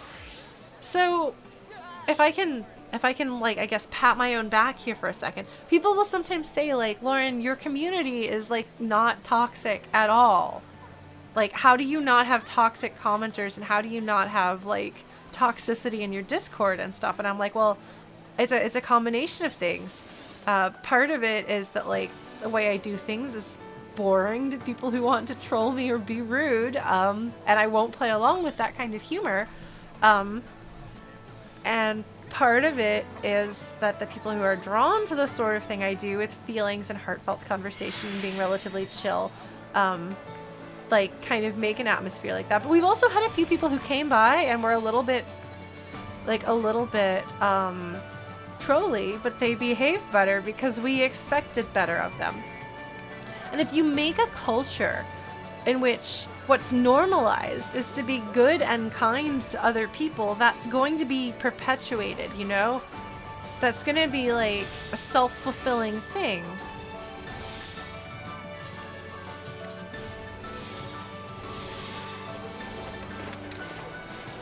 And I feel like Final Fantasy XIV has cultivated a culture of positivity overall. So when I was new to the game, a lot of people helped me out. When I played as a Lalafell, people will pat you on the head when you're a Lalafell. But, like, I would die and lay in, like, a dead pile on the ground, and people would come by and, like, bring me back to life and be really friendly and ask me if I needed any help.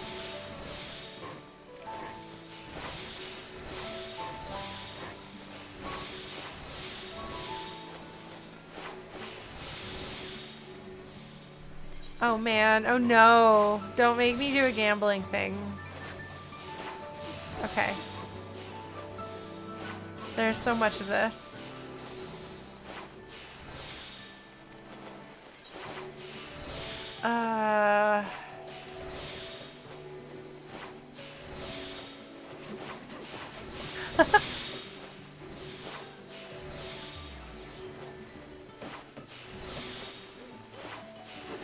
Okay.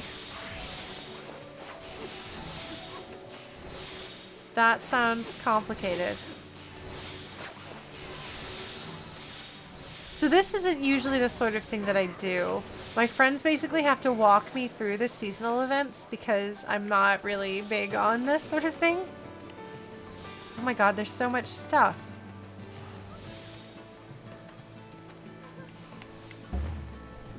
Alright, now what do I do? So what I do is I mash through buttons and then wonder how... What is everyone doing?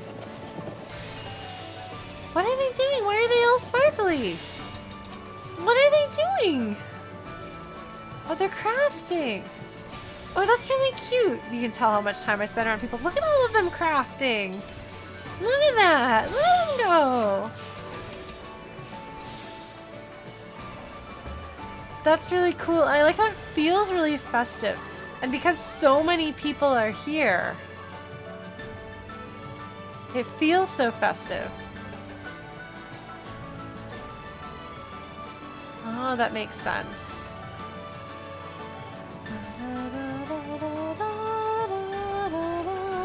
You hear that? That is a little melodic bit that you hear a fair bit in Heavensward, which makes sense because this is the Heavensward city.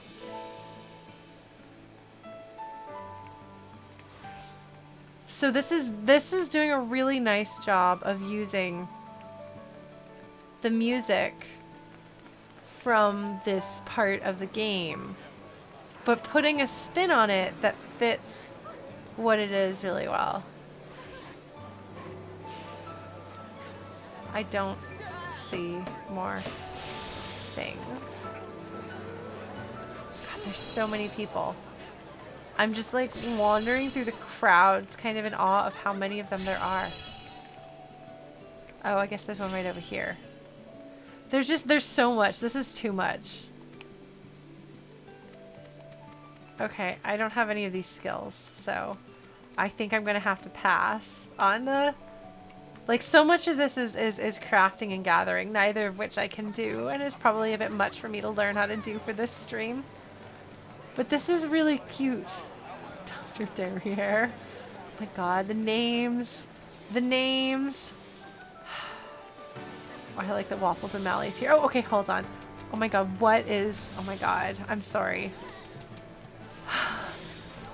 I'm sorry, but Kojima is wearing very little clothing, and that is appropriate for Kojima. So I think this is probably... I think this experience right here of being around everyone while the festival is happening is probably enough for me. Oh, it makes sense. He's cosplaying as Quiet. Thank you. Thank you. I hadn't thought of that, but you're absolutely correct. That's what's happening out there. I feel like the things that they're doing right now are celebrating gathering and crafting, because the gathering and crafting, the main road, like here.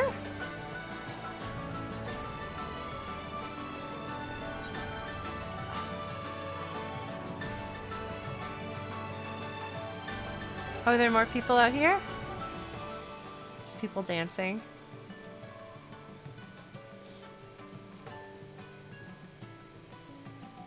I was gonna say something and I completely lost my train of thought. Oh, this is pretty. Hold on, we gotta attune here. Oh, no, we don't. Okay.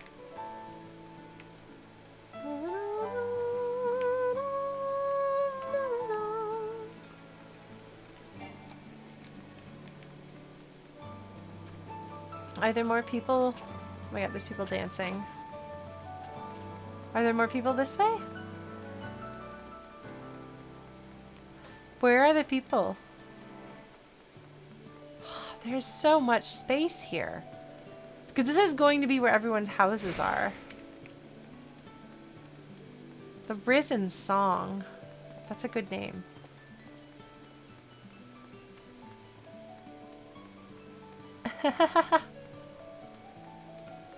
That's fair, Talara. It's still cool to come through here and see what it's like. And I'm glad to have kind of seen this cool... It's also possible I might have missed something. Maybe it was at a different time.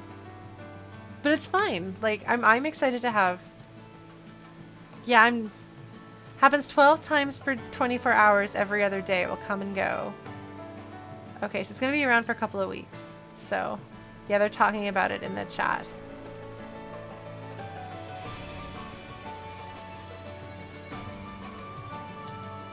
Okay. Well, maybe I will have a chance to do this maybe next week. Maybe I'll play it with my FC or the ponies. We'll see. But this is really nice and festive, and I like it. Okay, well, we went on for a lot longer than anticipated. But this has been fun. God, I really love what they're doing with the music here. They do such a good... The music is incredible. Thank you. Thank you all for joining. Thank you for sticking around, even though it was an extra long stream and very disconnected and all over the place. I guess I'll... Oh no, Aaron, I even went, like... I went over by, like, an hour and 20 minutes. It's okay, Talara. It was still fun, and I'm glad I got to have this experience. And it's cool to see, like, how it's going. Final thoughts on the Warriors of Darkness storyline in general? I don't know that I believe we're entirely done with all of that, because they introduced the planet that was destroyed. Or the world, I suppose I should say world instead of planet, but the world that was destroyed by the darkness. I think that there's going to be something larger and more overarching happening. So I think that'll come back at some point. If I had to hazard a guess, I would say that that's the plot of Shadowbringers, because shadows, dark and light. Just a random guess. Because I don't think that's done. But for now, I think that it ends off on a satisfying place. And then because they are good storytellers, they are distracting us away from wondering about that by offering up something, again, more down to earth. I wonder, actually. I wonder if the pattern is going to be that post... Oh, will I be watching the release trailer for each expansion before playing it? I didn't do that for Heavensward. Should I do that for Stormblood? I don't know. Let me know your thoughts on that, I suppose. So, what was I going to say? And I'll probably repeat this stuff at the beginning of next stream, just my thoughts on the Warriors of Darkness. I should watch the Heavensward trailer. Maybe I'll do that. But I wonder if we have a character, world, political main plot, and then they progress their like more existential thing for like X.1 through X.5, and then X.5 sets up the next expansion. That would be my guess. Yeah, maybe I was told that if I watched the trailer, it would have spoilers. So I didn't watch it. Maybe, or maybe I did watch it and I forgot. It's hard to say. My memory is not very good. It'll get better. It's getting better. I'm taking my iron supplements. Ah, okay. That might be it. Yes, it is safe to watch now that I have completed Heavensward and I'm doing post-Heavensward content. Oh, man. Yeah, then it must have been it. I don't know. But we'll find out, I suppose. I'll watch the Stormblood one before we replay Stormblood, I suppose. Yeah, so what we'll do, I think, is see how many streams we are from finishing the pre-Stormblood content. And then, like, if somebody can let me... I'll probably know when Stormblood is going to start. They'll have, like, a closure thing. And then I'll be like, okay, now we're going to watch the Stormblood thing. And we're going to then play Stormblood. And we're going to start a new stream series that is Stormblood. So we'll do that. Thank you all for bearing with me as I amble around through this stuff. Figuring out how to stream this game. Thanks for hanging out, Blues. Let's just see who else I can maybe I can pass along and raid or something like that. Thank you. And for those of you who are new, joining me for the first time, as you can tell, I'm new to streaming Final Fantasy XIV. I'm not new to streaming in general, but I will be beating Final Fantasy VII Remake tomorrow and starting Hades the following week. I do this game 14 every Wednesday night at 8 Eastern, not 7 Eastern. You will see me on Ultras at 7 Eastern because I'm running around with my Pony Adventure Squad. But So you can say hi to me if you see me out and about, but don't be surprised if I'm like, sorry, I'm busy doing a thing. But we'll be doing this every Wednesday and see how it goes. So thank you so much. Take care of yourselves and have an excellent day, night, whatever time it is. Have an excellent one of it. Good night.